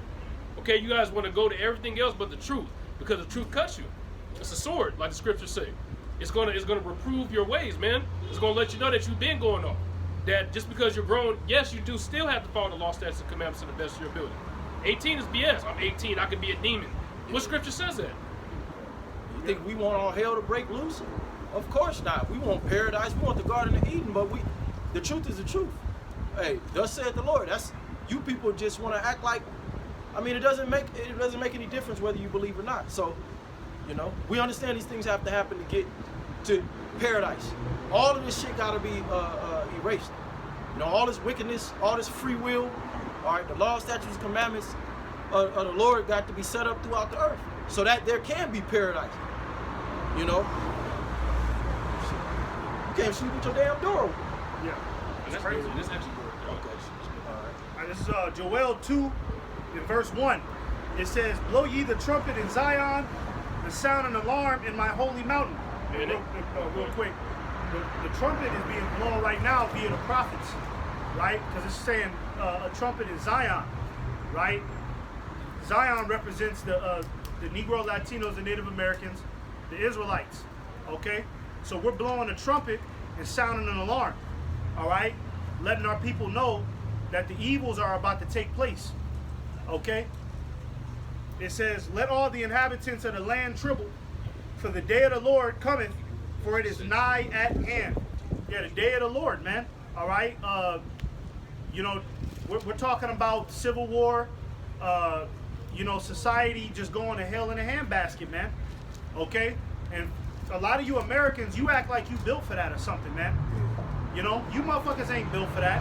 You know, if they took a handful of you Americans out to the Middle East and just let your ass stay there for 2 months, okay, a lot of you motherfuckers would be pissing your pants, okay, calling daddy government to send you a first, you know what I mean, send you a plane ticket so you can come back over here and live a more comfortable life. You ain't ready, okay, for, you know, terrorists to, you know what I mean, come inside of these establishments and blow the establishment up, you know, a suicide bomber. Third world conditions. You know? You can't go get your hair cut, can't get your face waxed. You ain't ready for that, man. A lot of you niggas got guns and you don't even know how to use them. You know what I mean? You just got a gun to show your homie. A lot of you women, you think that you smart. Every woman thinks that, well, when Civil War happens, I'll just punch him in the face. Bitch, you gonna get ran the fuck over, okay? Think some simp gonna come out of nowhere, or some white man from a movie gonna come and save the day. That's a fucking delusion, man. You know? Everybody's counting on somehow, some way, the government is gonna save us. All right? But you gotta remember, this is about to be the wrath of the Lord. Yahweh Bashim Yahweh Shai's authority overrides the so-called white man. That's right. Okay, so you can stop looking for this devil to come save you out of the goddamn, out of distress. All right? Hollywood did a number on these motherfuckers. Yeah, it really that's some did, movie man. shit, like the aliens. Yeah. They coming from 10 trillion miles away. They got 10 trillion years of advanced technology over us, but they come to the earth and there's some white man somewhere. You know what I'm saying? Look like Tom Cruise gonna come and save the whole world, man. You people are dumb as fuck, man. Thor, you know, all these movies with it's an extraterrestrial threat to the planet, and here comes Superman. Oh, it's my time to save the day. Some panties on in a Shirley Temple. You know, some Edomite. It's not gonna go down like that, man. It is Yahweh Bashim Yahweh Shai's purpose, okay, to see you people destroyed. All right. Why you think it says in Proverbs, the 1st chapter, I will also laugh and mock at your calamity, man. So the Lord is looking forward to that. The Lord is going to get a personal enjoyment out of niggas is sitting at the restaurant and a goddamn Iranian suicide bomber go up in there, nigga blow himself up. 13 people dead, 6 wounded. The Lord gets a kick out of that type of judgment, man. That's why it's random. Right? Random Yeah. judgments going Yeah. on. I just seen a video where a dude is standing there. This is a little boy. He had to be like 2 years old. He's like, what's getting ready to happen? The dude just grabbed the little baby by the legs. Woo! You know what I'm saying? On his head, cracked his skull and everything. That's the Lord. Yep. Hey, spirits created for vengeance. You know what I'm saying? Just some random shit. Put a spirit on a dude. Hey man, stab this dude through his fucking head. Yep. Nigga sitting on the train, just read a newspaper. Why you think that shit happened, man? The Lord is appeased by that. Okay, it says that in Sirach 39. Yeah. The spirits created vengeance that appease the wrath of the Most High. Yeah. You know? It says, verse 2, it says, a day of darkness and of gloominess, a day of clouds and of thick darkness. And everybody's going to be in a state of mourning because everything that's going on. They're going to be confused. They don't know what the hell is going on. The scripture said that they should walk around like blind men. It's symbolic because they're not going to know what to do. They're going to be looking for answers. And they're going to be looking for those crazy guys on the corner. But the Lord said he should cause our tongue to cleave to the roof of our mouth. We're not about to be out here breaking scriptures down to you in the time of all hell breaking loose. We had time. Goddamn nigga.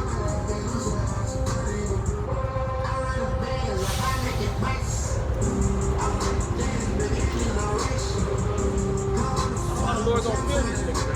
Everything is a fucking look at me. Go enjoy this Saturday. Wow. Most High gonna kill them. This is the Lord's word. You turn your fucking music down when you come by the altar of the Lord, man. And Jake has total disrespect for the Lord and his words, I man. was just about to say that. It says, a great people and a strong, there has not been ever the like. And great people and the strong is talking about the nuclear missiles. Okay, it doesn't mean literally people walking over. It's talking about the nuclear missiles. Mm-hmm. It says, there has not been ever the like, neither shall be any more after it, even to the years of many generations. Has World War III ever happened? Has America ever been destroyed by nuclear missiles? Has the Lord ever touched Israel? The things that are about to happen right now during World War III, it's never happened before. And there's never going to be another war after that. There's no more wars after World War III. This is the war to end all wars. So there's going to be none after it. That's what it's talking about. The Lord's going to do his thing. Okay? The Lord's going to do his thing when he destroys Babylon the Great. Okay, when all hell breaks loose, when brothers is praying to the Lord, we're going to remind the Lord of what he did for us in the ancient world. The Lord likes hearing about his reputation because he's not going to let his reputation be tarnished. Everything he said here, he's going to do. Yeah, that's it. Can you get that Jeremiah? I'm sorry. This is the book of Jeremiah, chapter 49 and verse 13.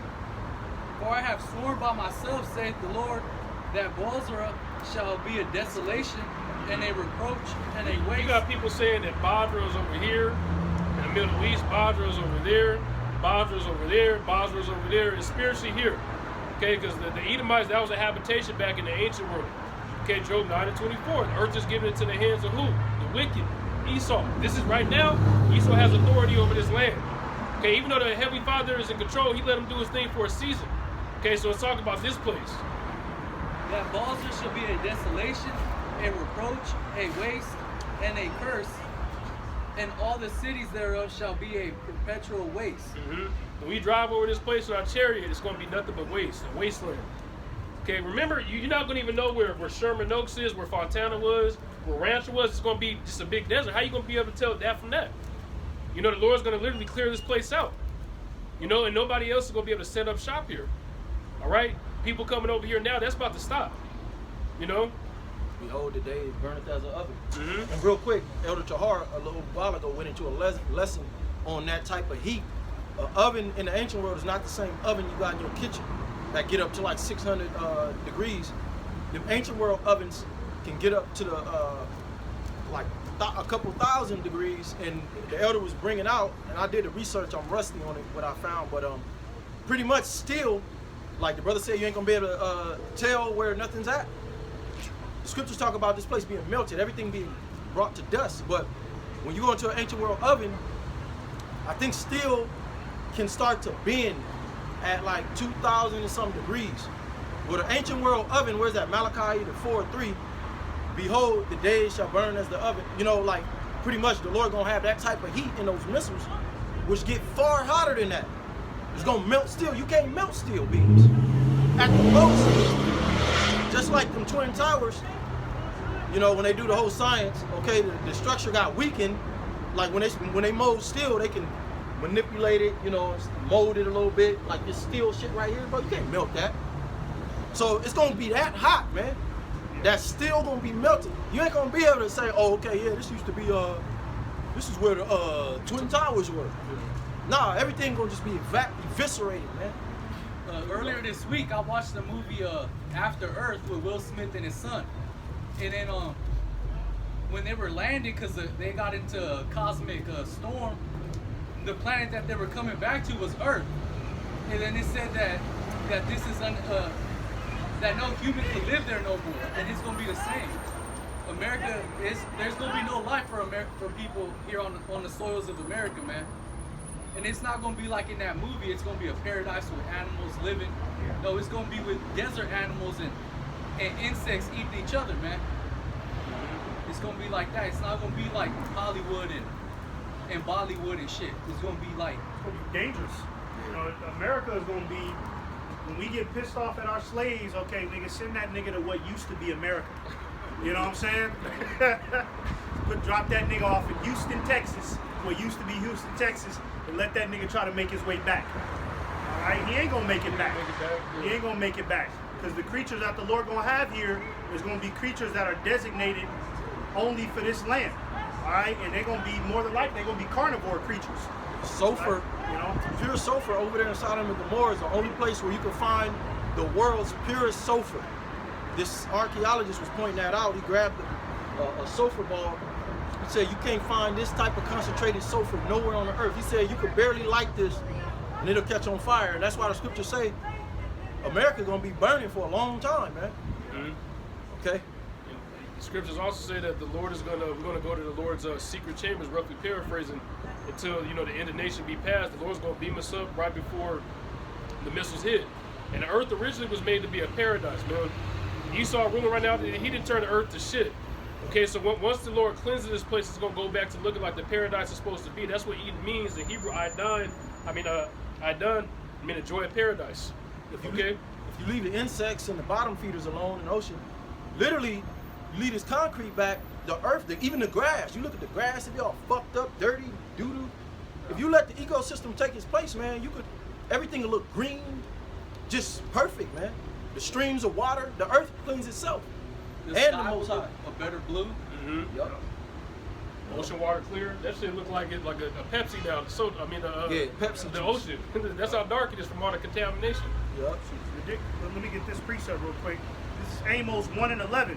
It says, "Thus saith the Lord, for 3 transgressions of Edom, and for 4, I will not turn away the punishment thereof, because he did pursue his brother with the sword, and did cast off all pity, and his anger did tear perpetually, and he kept his wrath forever." So the Lord is saying he's not going to turn back the judgment that he has towards the so-called white man.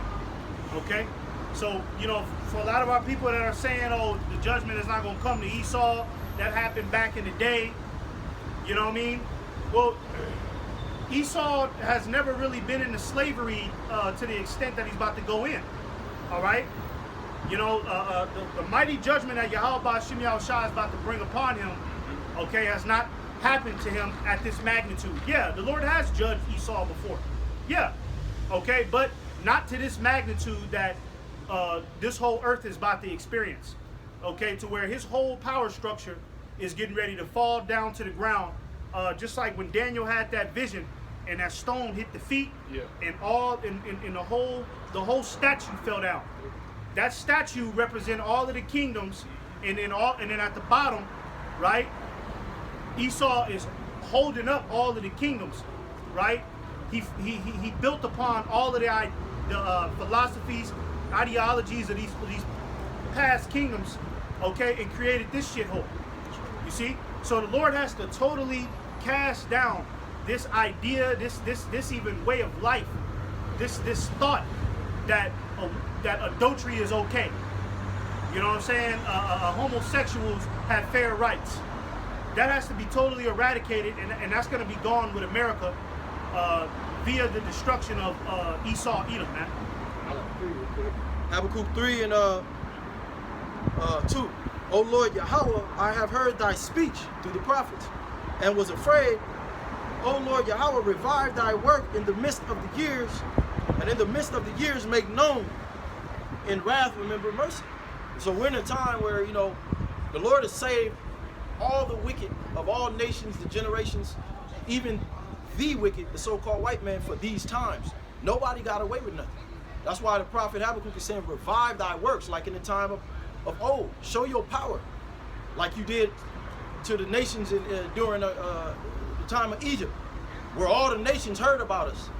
The Most High had respect on his name, and they were fearful, about our people. Just the sound of, the Israelites are coming. Niggas was ready to cry. You know what I'm saying? Mm-hmm. So that's what we asking the Lord, like, revive thy works. Show these niggas, okay, what it is. That they ain't shit. The Most High about to have you faggots on your knees, man. That's right. You get the Revelation 6 or 13 or 14. Right here. Revelation 6 and 14. And the heaven departed as a scroll when it is rolled together. Mm-hmm. And every mountain and island would move out of their places. It's that gigantic mushroom cloud. Okay, John saw the visions that our forefathers saw, man, you can't even describe it, man. When you see it in person compared to the actual vision, it's just, it's a whole nother world. But the nuclear missiles is going to cause a big mushroom cloud, and it's literally going to be earthquakes going on around the earth. Okay, that's how the Lord does his thing. When the Lord caused the flood, that's why you have something called Pangea. And when the Lord caused the flood, he caused it to be broken up. The Lord moved all the islands out of their places. The same thing's going to happen with the missiles. So the picture that you see from NASA, the Earth, you got, the continents here and there. It's going to look totally different after the Lord is done doing his thing here.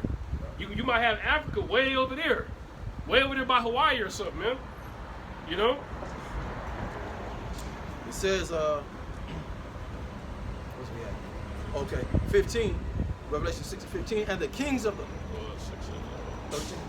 Yeah, Revelation 6 and 13, and the stars of heaven fell into the earth, even as a fig tree casteth her untimely figs. It's twofold, because the Lord is going to bring down these high officials, these stars, these politicians, these so-called presidents, right? The Lord is going to bring them down in these last days, but also when John was seeing a vision, when he saw the nuclear missiles coming to hit America, it looked like stars.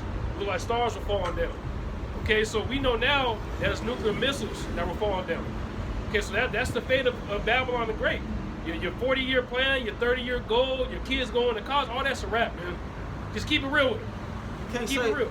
Oh, that ain't, how you know that's talking about missiles? If you just go get on the internet and look up the recent videos they got when they say that Iran was shooting the tactical missiles over there in Tel Aviv at night. Tell me that don't look like stars. Them shit was just, they look like fucking stars. Falling to the earth. But this is 14. Oh, okay. It says, casteth her untimely figs when she is shaken of a mighty wind. That thermal destruction, that thermal winds that come out of those missiles. If you don't get burned by the, within that perimeter of the actual fire, you got thermal winds. It speaks about that in Revelation 7 too. Those winds, hot ass winds that'll come through and roast your ass. Yeah, let's get that. Okay. Get brother, get Revelation 7, Bible show. 7 and 1.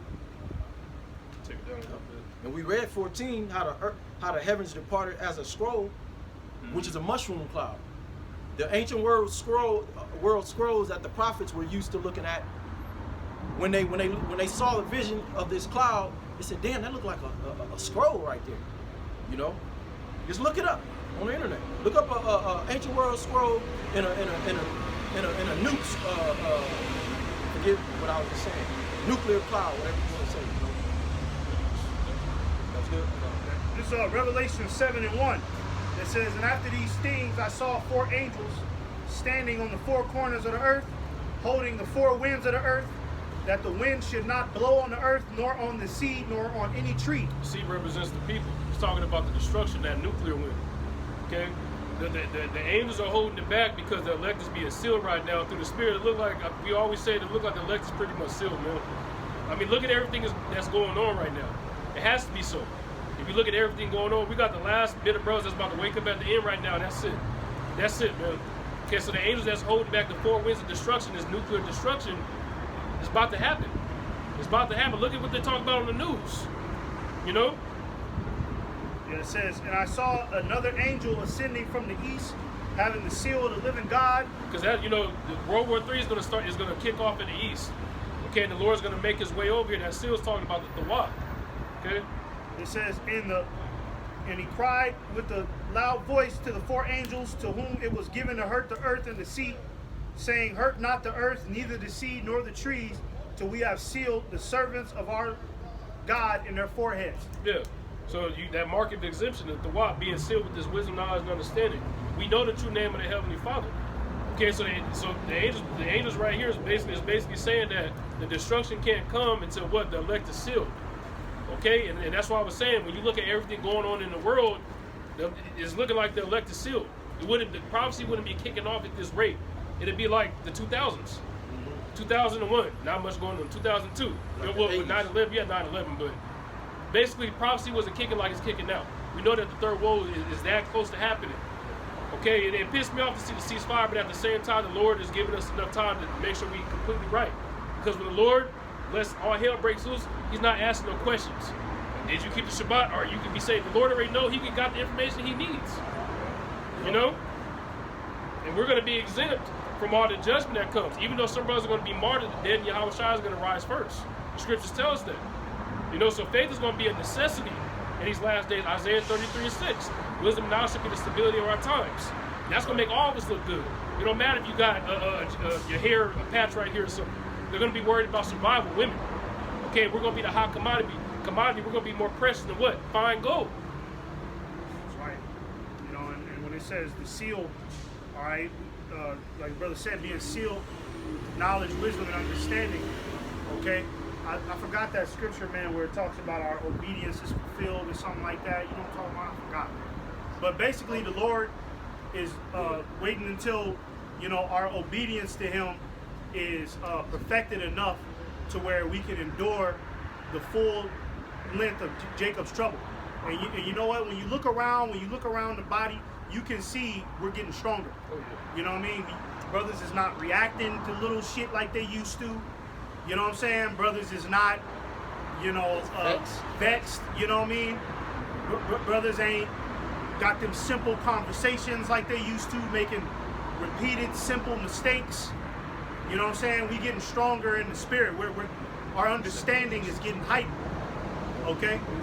You know what I'm saying? So that's what the Lord is waiting on. He's waiting on our understanding to get to a point to where, you know what I mean? He knows that, okay, they're regardless of what happens in Jacob's trouble, they're going to be okay. Because they 100% fully believe in the word. Pretty much that scripture you're looking for. Say something to the effect, once our obedience is fulfilled, Yeah, we'll get ready to, like, then we can implement that judgment we want. Yeah. You know? Yeah, I got that here. You got it? Okay. This is the book of 2 Corinthians chapter 10 and verse 6 in the NLT. And after you have become fully obedient, we will punish everyone who remains disobedient. Look at that. And that's, man. can I say something? That's Yeah, the you got spirit, because before you said that, I was in deep meditation about how literally the Lord, the scriptures say, the saints of the Most High shall take the kingdom. The Lord always uses small numbers. Technically, we standing out here fishing for men, but just us being out here, we could take this whole city. But it's not time yet. You know, we out here teaching. Okay, we seem like we're not a threat. We look like a threat, but it's like, damn, that's all they do. Yeah. Hey, but you already surrounded. You know what I'm saying? Like, once our obedience is fulfilled, Yeah. hey, we still got more humbling to go through. Yeah. You know what I mean? We think we good now. That's why we were saying, hey, it ain't nothing to be ashamed of. Brothers still be cussing out the nigga at the gas station. You know what I mean? You know, Get we mad, got it. stupid shit. The Lord is waiting for You know us what I to mean? get all that folly, get all that shit out your system, man. Still tripping off these women and shit. You know what I mean? You know? A God, man, God ain't gonna be worried about this type of shit. So the Lord is letting us get this shit out of our system. Like Yahweh Shai went through all that persecution and he was just like, hey, you said it. Do what you gotta do, man. Come on, let's go. Time ticking. I gotta get my glory, you know? I got this precept real quick. It's Jeremiah 16:16. It says, behold, I will send for many fishers saith the Lord. And that's what we're doing right now. This is the season of fishing. Okay? You know, the word is the bait. Okay, we tossing out the bait. All right, and the souls that are worthy to sit at the table, okay, they're coming in, they're lining up. Just like the scriptures say, my sheep hear my voice. These are they which followed the Lamb whithersoever he went. You see, so the Lord got us as fishers right now.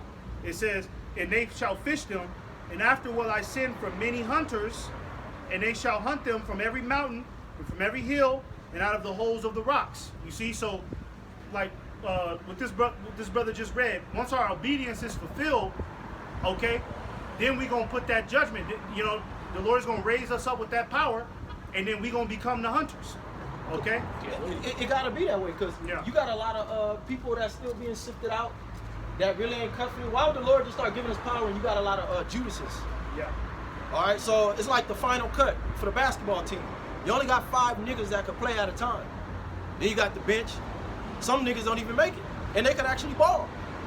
You know, so only the best of the best is gonna be picked. It's gonna be all filtrated through what? The hour of temptation, Jacob's trouble, Jake losing the faith. You know, you ain't gonna get no goddamn power, man. You know. The Lord is still throwing out tests. The sifting. This is still the sifting. Okay, some men are getting suspended and not coming back. Yep. Getting offended. No, I'm done. The Lord got to get them niggas out of here first, man. All of these weak ass niggas, like the story of Gideon. I always bring that up. When Gideon went to war, well, who's it? The Philistines or the Midianites, right? When Gideon went to war with the Midianites, all right, the Lord did a sifting process, all right, and knocked off pretty much thousands of you know, soldiers that thought they were a whole zero, right? Huh? Like it was 3,000 and then Yeah. That's what I'm saying. Yeah, it was thousands. You know, the Lord knocked off all of them soldiers. Well, they thought they were soldiers. Okay, the Lord got them out of there, and then the Lord said, "Okay, Gideon, now you can go to battle." Because I had to get rid of them first, right? I had to get rid of the weaklings first. I had to get rid of the cowards first. Then, you know, then you can get your glory. All right. Well, ultimately, it's Yahweh Ba'Shem Yahushai's glory, but Gideon still got a glory as well, right? We get our glory when the Lord gets his glory. And I think about that in everyday life. You know, you might be doing something thinking you good, but you got to consider, is this something that, you know, is the Lord looking at me like this is some weak shit I'm doing right now? Is this something I could possibly, like, offend the Lord and be like, man, this nigga weird? You know what I mean? I remember one day I was talking to Uriah, and I was like, I was so amped after camp. I'm like, man, I'm just so glad, you know, another day down in, you know, in the spirit, another day accomplished. He was like, hey, shit, I'll be more worried about did I speak the right words? Because you be out here speaking, but did I say what the Lord wanted me to say? You know what I'm saying? Like, you might think it's cool, but like that Gideon thing, is this something, the way I'm responding to this situation, I might be sleeping in my car, whatever it is. My attitude right now, is this, okay, is the Lord is looking at me, but am I acting like a bitch right now? You know? How these niggas in the world at? You That's know, why bitch integrity nigga. is important, you know? That's right. Faith. Okay. 2nd Ezra 16 and 11. The Lord Yahweh shall threaten, and who shall not be utterly beaten to powder at his presence. Yeah, because you're going to have the chariots zapping people too, but ultimately the U.S. is going to be burned up to powder by them nuclear missiles. Okay, and we already talked about arson is going to be going on too, so as you can see, the Lord does everything in a dramatic fashion. Okay, the Lord didn't just say, I'm going to send 2 missiles over and thou shalt be destroyed. The Lord, like we said, he going to send thousands of missiles over here. Thousands. They blow up, and that shit goes for miles. Go get if you got a wife, go get her hair dryer and blow it on your face and see how hot it gets. And see if you pull it away from your face. The nuclear missiles wind is going to be 10 times hotter than that. 100,000 times. 10 times hotter is a goddamn is the engine on the car. All right, with the heat that the Lord is getting ready to bring, like Makodash said, it's about to melt steel, man. Do you understand that? Melt it like liquid. You ain't never seen no shit like that in your life, man. It's gonna go back into the element. Yeah. Because they gotta dig right back the earth into the up. dirt, yeah. Yeah, it's gonna go right back into the earth and replenish the earth. Not even, you got them welders, you know them welders? They don't even have the technology to melt steel into liquid and it just, you know what I mean? It just goes right back into the earth as if it was never a thing in the first place. You know what I mean? So the fire that the Lord is getting ready to bring, man, is getting ready to be legendary, man. Okay? The spirit and heat. Well, it's gonna be so hot, we ain't gonna suffer anyway. Yeah, niggas be saying some stupid No, shit. the Lord is the Father of spirits. It's gonna be terrible. You gonna know when the missiles on their way, and the Lord gonna slow down time in your spirit. Yeah. You know, it's the anticipation. You know what I mean? Alone, we're not even talking about the actual fire. The brother said his spirit gonna be in the missiles. The Lord gonna be talking to you, whispering in your ear as he's burning your ass. The whole time you might be getting flashbacks in the middle of the flame. Yup. You know what I mean? All from all your past lives. Look, nigga, I'm gonna take you back to year one, nigga. Remember This was you, nigga. Remember you was sacrificing that goddamn fucking chicken, nigga? sacrifice that, nigga? You bowing down to them idols? Yeah, nigga, I got you, nigga. Where Jesus Christ now? You know? You gonna know Jesus Christ ain't no such thing. The degree is in millions. The degree of the missile is in millions. Oh, Yeah, Like millions. that. Yeah. the surface of the sun, huh? Yeah. Yup, yup. Yeah, come on, man. Millions, bro. Millions degree. Man, you can't even fathom that type of heat, man. So real quick, can I call some elements shall be melt with fervent heat, and then get that word fervent, right? Because you can't even fathom that, man. All right, think about it. This devil is somewhere in a lab taking atoms, putting them together, splicing them. Okay, this type of heat is not going to be the same heat as, you know, on your stove. You know, you turn the stove on to the highest. Okay, this is that type of heat, man, to where just the presence of it is going to melt your fucking your skin down to the floor, man. If it can do that to metal, okay, imagine what it's going to do to the human body, man. All right. This is 2 Peter 3:10. But the day of the Lord will come as a thief in the night, in which the heavens shall pass away with a great noise, and the elements shall melt with fervent heat. Yeah, the elements, man. Okay, everything we see around us is elements, man. Okay? Even the human body has elements in it, man. Okay? The human body has elements. So the Lord is getting ready to eviscerate every goddamn thing out here, man. Okay? Everything in America is going to be burnt down to liquid, man. Okay? Salt. You know what I mean? It's going straight back into the earth, man. All right? Melt with fervent heat. Is that it? Yeah, I got it here. The word fervent, very hot, glowing. Glowing. And then there's other synonyms too. Boiling, hot, violent, Violent. Look at that. to boil, to glow. Yeah, That's it, yeah. Boiling, man. to All right? bubble as well. Yeah, because guess what? Your skin gonna be bubbling, man. Your skin is, you know what I mean? You motherfuckers is gonna watch your goddamn skin, you know, bubble like popcorn, man. Pop. You know what I mean? Just like the movies, man. You know when the nigga, they show that fire and then the nigga's skin, it like pop up and it rise and then it pop. And then now he's just left with a big ass hole in his fucking arm. Okay, imagine that all over your body, man. You know what I mean? The scriptures say, the eyes, let's get that real quick where it says the eyes is going to melt out That's of the these spirit. sockets. I was getting ready to say that. Yeah, because, hey man, think about that, man. Can you even fathom that, man? Your eyes melt out of your goddamn sockets, man? That's funny to us. That's crazy. That's insane, bro. Yeah, go ahead. Yeah, okay. Yeah, you got it. And it says, No, keep going. and it says, the earth also and the works that are therein shall be burned up. Verse 11, 2 Peter 3:11. Seeing then that all these things shall be dissolved, what manner of persons ought ye to be in all holy conversation and godliness? Because we know that the destruction is coming. So it says seeing then that all these things shall be dissolved, what manner of persons ought ye to be in all holy conversation and godliness? How are you going to be conducting yourself? Okay, basically how are you going to be conducting yourself in these end times? You see how we're conducting ourselves the way men of the Lord are supposed to. Number one, feeding the sheep. How are you guys conducting yourselves? Okay, when the Lord talks about going around Jerusalem with candlesticks, he talks about shining light on your wicked deeds. Okay, we shine a light on everybody's deeds in these apartments. They're doing abominable stuff. Yeah. Two men holding hands, watching Empire. Yeah. Okay, two women. I know a broad that was pretty in high school. She talking about she gonna marry a woman.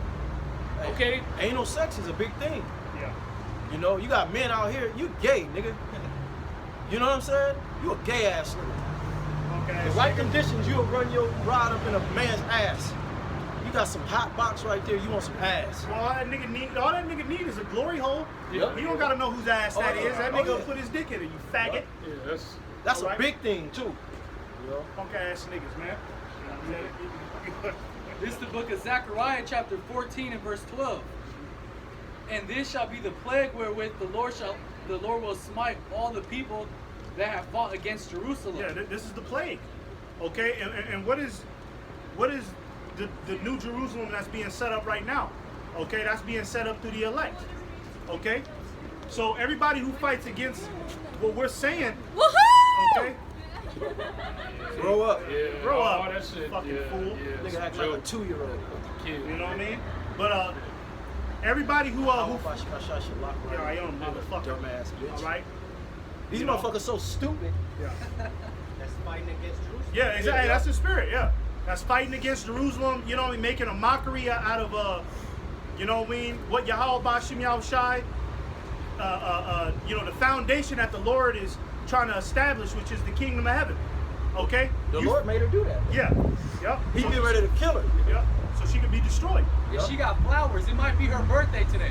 Yeah. Her curse day, man. She gonna die. It's the same day she came out. The Lord brought her out here, woke her up this morning and come and do that goofy shit because he about to hyper speed her judgment. Stupid. And she the only one that did that. She must be the leader of her friends. You know, because every female group got a friend, got a leader. Yeah. So she the leader. She got some bravery. She And gonna wo- die in a car crash today. Women getting fucked up out here now. Yeah. It ain't time to play like that. Some stupid shit like that. She won't do that on her job. Nope. See, in the righteous world, she would have got her head knocked off as she kept walking, you know. But the times we coming into, Yep. you know. Little funny shit. If you Coward. was some Jehovah Witness right here, she wouldn't do that, man. Yeah. Oh yeah. She'll give all the utmost respect. Bow her head. Go ahead, read that again. Because she took me off my goddamn train of thought. This is the book of Zechariah, chapter 14 and verse 12.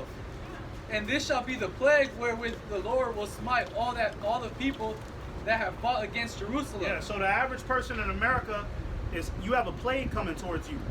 Okay. You're already being plagued with madness.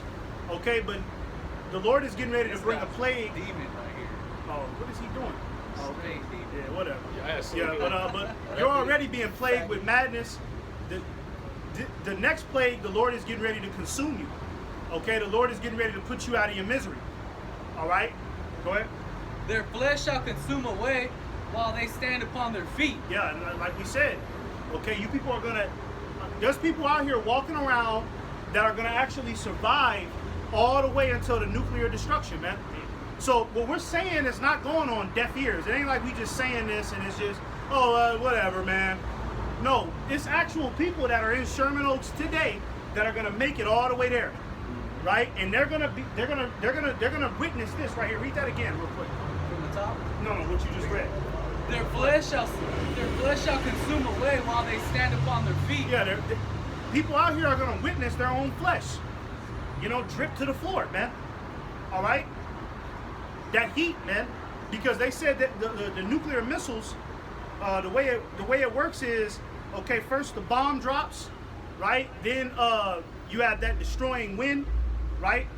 That wind, and they said that wind, once that bomb drops, that motherfucker is strong enough to shatter ribs, basically breaks every bone in your body, and then got you, and then lifts you up off the ground, right? Then after that comes the no. Before the wind is that light, you know what I mean? That blinding light, right? Then that wind, then that radiation, then that fire. You see, so it's phases, okay? It's phases with the nuclear missile, okay? So before you catch on fire, your skin is gonna be dripping off your fucking body. Before you catch on fire, you be like, oh shit. You know what I mean? They're gonna be, ain't even on fire yet. Nigga just melting away. Lord might freeze everything. Yup. you know, and everybody just be stuck. Nigga wig is blown back, frozen, Yep. and then let it play out. You know the Lord gonna do some crazy, some wild. You ain't getting out either. And then the worst part about it, the Most High said he gonna resurrect. So if you die today, you still gonna eat the missiles. The Lord gonna resurrect your ass. You know what I'm saying? The righteous that die in this truth, he gonna resurrect you, and then the dead that's gonna get judged, you still gotta be judged on Judgment Day. Yep. So hey, ain't no peace to the wicked, man. That's right. Keep going. And their eyes shall consume away in their holes. Yeah, and that's consume away in their holes, man. Okay? Melt into their damn sockets, man. All right? Go ahead. And their tongue shall consume away in their mouth. All right. Is that it? You probably want to speak to it. Let me see. No, that's it. That's it. Iranian. Yep. Yeah. But, you know, that's pretty much the phase of the nuclear missile destruction. Okay? It's going to be a dreadful experience that the average Babylonian is getting ready to endure. Okay? And you're not going to have a choice. There's nowhere you can run. Okay? It ain't like you people are rich. The government has yanked all of your assets away from you. Okay? You people, you don't own boats. You don't even have, a lot of you people don't even know directions on where to go. If you was even on a boat, you wouldn't even, the average American don't even know which direction to paddle the boat and get the hell away from America. A nigga full circle his ass right back to fucking Florida. Nigga be on Catalina Island. Nigga, Right there. nigga leave California, get on the boat, full circle all the way back to Florida, thinking he getting out of there. Nah, nigga, you gonna have to take this judgment on the chin, man. Okay, because of your unrighteous dealings, man. Okay, you would not stop. This is the generation that just would not stop, man. Okay. Can I pull that Malachi real quick? Malachi 4:1, for behold, the day cometh, thou shalt burn it as an oven, and all the proud, yea, and all that do wickedly shall be stubble. What is stubble? Like, you know, when you get through with the grill, and then you take all your meat off, you leave it there, so you might not put the fire out, but in the morning you come back and check, you know, everything is just charred down to fucking powder pretty much, stubble. You know what I'm saying? You could blow that shit like, Right. that's how you gonna be, just a dust. It's like ashes, sort of. Yup. It says, and the day cometh that shall burn them up, saith the Lord of hosts, of armies, that it shall leave them neither root nor branch. Because you know these elites, these Edomites, they got all kind of families that run this earth. All these corporations are under their name. You Edomites, okay, ain't gonna be no such thing as okay, you having a family in the kingdom, man. We're gonna separate you. They're gonna separate you, yeah. Just like you did us. Ain't gonna be no uncle, no nephew. Yeah. You know the Meet up for dinner tonight. You know, the elites, they change their last names. Okay, you my cousin. You go over here. We're going to change your last name to Inkelstein. Yeah. And then we're going to keep our name over here. You're going to run that corporation over there. Nah, Lord going to do away with all of that, man. You know? And don't have a daughter that look decent, because she hands on for brothers, Well, man. you'll never see her again. Yeah, could never see her again. Okay, you'll never see her again. You know. Hey, and ye shall tread down the wicked, for they shall be ashes under the soles of your feet in the day that I shall do this, saith the Lord Yahweh. And he's speaking to the elect, man. Okay, you people just gonna be ashes. You were born in vain. There's nothing about you that's gonna be remembered. Yep. You had 100,000 followers on Instagram, but when this thing go down, it's not even gonna matter. You're gonna be joined back with the dirt, man. That's right. You know? I got a precept real quick. This is 2 Peter 2:6. It says, in turning the cities of Sodom and Gomorrah into ashes, condemn them with an overthrow, making them an example unto those that after should live ungodly. Yeah, when you look at Sodom and Gomorrah, what was the ultimate destruction? What happened there in the end? It tells you in the book of Genesis. Okay, the Lord burned it up with fire and brimstone, and it is an example. And Lot's wife is there as an example. The Lord left a monument there to look at, to not be wicked. You got scholars that go over there, they found Lot's wife, and they found that nothing could inhabit that place again. And he's going to do the same thing this time around, but it's going to be far, far worse. Okay, because the wickedness here is just ridiculous. You don't even got to be in the truth to see how wicked and bugged out this shit is, man. You had a little girl beating up her grandma. I was so mad that day I had to take a chill pill, man. That's how mad I was just seeing that and proud about it. I'm going to beat my grandma up today. You know how wicked that is? In the ancient world, she wouldn't even made it out the day. the father would have came and grabbed her ass up. And I just want to say, part of this devil's deception is that he, like we speak about Sodom and Gomorrah, his job is to make sure people don't know that all of these ancient facts in the scriptures you don't believe is real. Like he'll tell you, okay, no, that didn't really happen. That's not, man.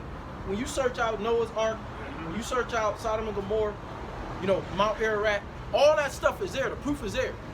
When you go to the sea that the scriptures speak about, how the Lord parted the sea, all right, by Moses, to this very day, they already took people up under there and showed you photos in the ocean of the chariots that's still under there, the wheels. When King Solomon was in power, he left markers to this very day. I forget the name of the sea, but King Solomon during his reign left a marker from where they entered and where they exited to this very day. I seen a dude breaking that down. He was like, yeah, this white dude, he was like, yeah, this is where Solomon, you know, he set up a marker right here. So the so-called white man, when he was in Iraq recently, he said on the War of Terror, what he was really over there doing is destroying a lot of those relics, sending the army over there to destroy those relics, the walls of Babylon. Because all of that stuff points back to us, the Israelites. You know, and all that, the ancient history, which is relevant. That's why you people don't believe in the Bible, because you, all right, the so-called white man is deceived the whole earth. Where is that? Revelations what, 17? You know? People, Esau made it seem like, oh, all that stuff happened because of natural causes. Yeah, seriously. You know what I mean? And then he'll throw that twist on it happened billions of years ago, too. Right. Damn right. You know what I mean? Billions of years ago. So when people think about that and they be like, oh, billions of years ago, oh man, come on, that'll never happen again. That was billions of years ago. As if the white man is the authority. Yeah. For anything to be true, these devils want you to think they got to put a stamp on it. It ain't accredited if we didn't put a stamp on it. Yeah. Fucking They put a stamp on a seminary school graduation diploma. Okay, they tell you you know how to break down the whole Bible, and then they give you a bullshit seminary school letter, and then you just go out to deceive the whole world. Yeah. What did it say that Esau did in Revelation 20? What did he go out and do? You guys on the same frequency. deceive the whole world. They passed the tithe bucket around 10 times because it represents something in the scriptures. They'll link, or you know, they pass it around 10 times because Jonah, you know, they'll try to link it up. That demon, remember that demon that had that closed the church doors, Marvin Sapp? Oh yeah. The Lord gonna just burn niggas like that up. I mean, come on now, you worse. Come on, man. He went to go buy a Gucci suit after that. Yeah. You people are getting ready to. Yeah. This is the book of Isaiah, chapter 13 and verse 19.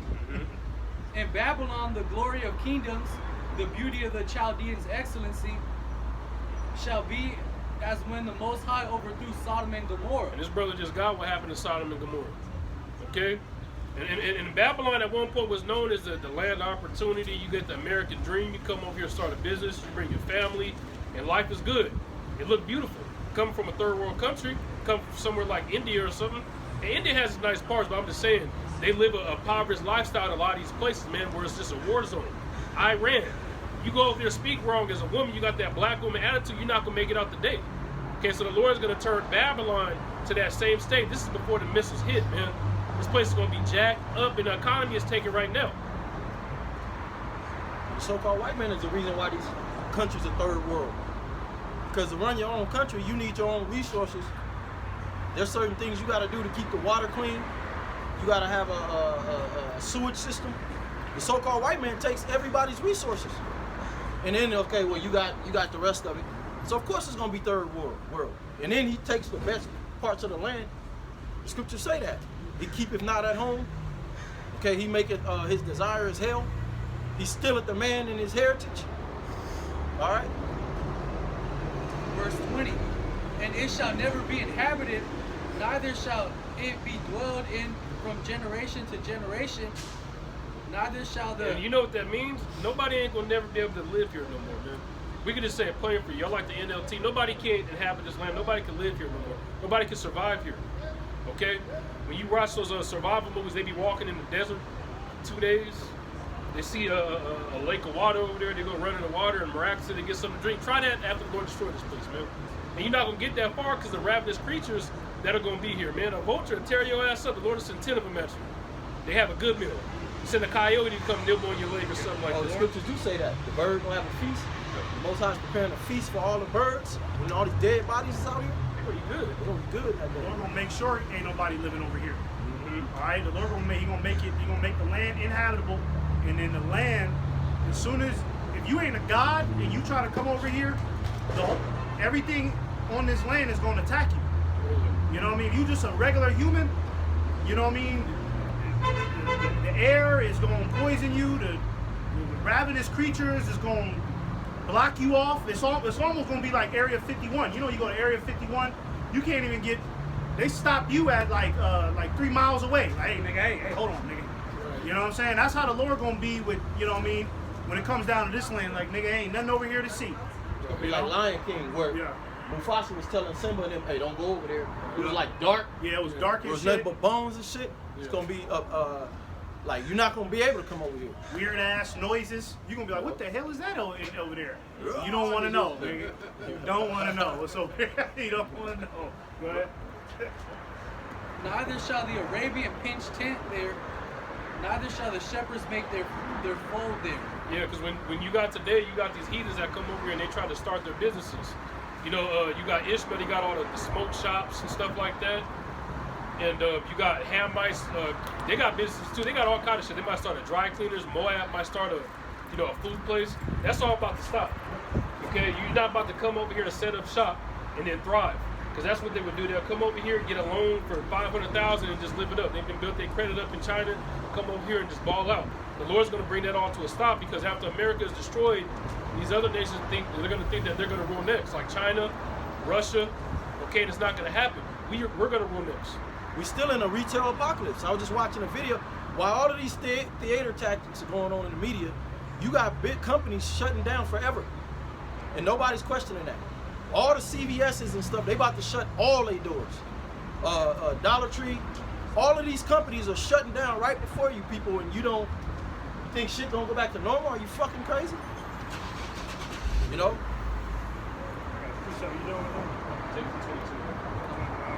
Verse 21, the wild beasts of the desert shall lie there, and their houses shall be full of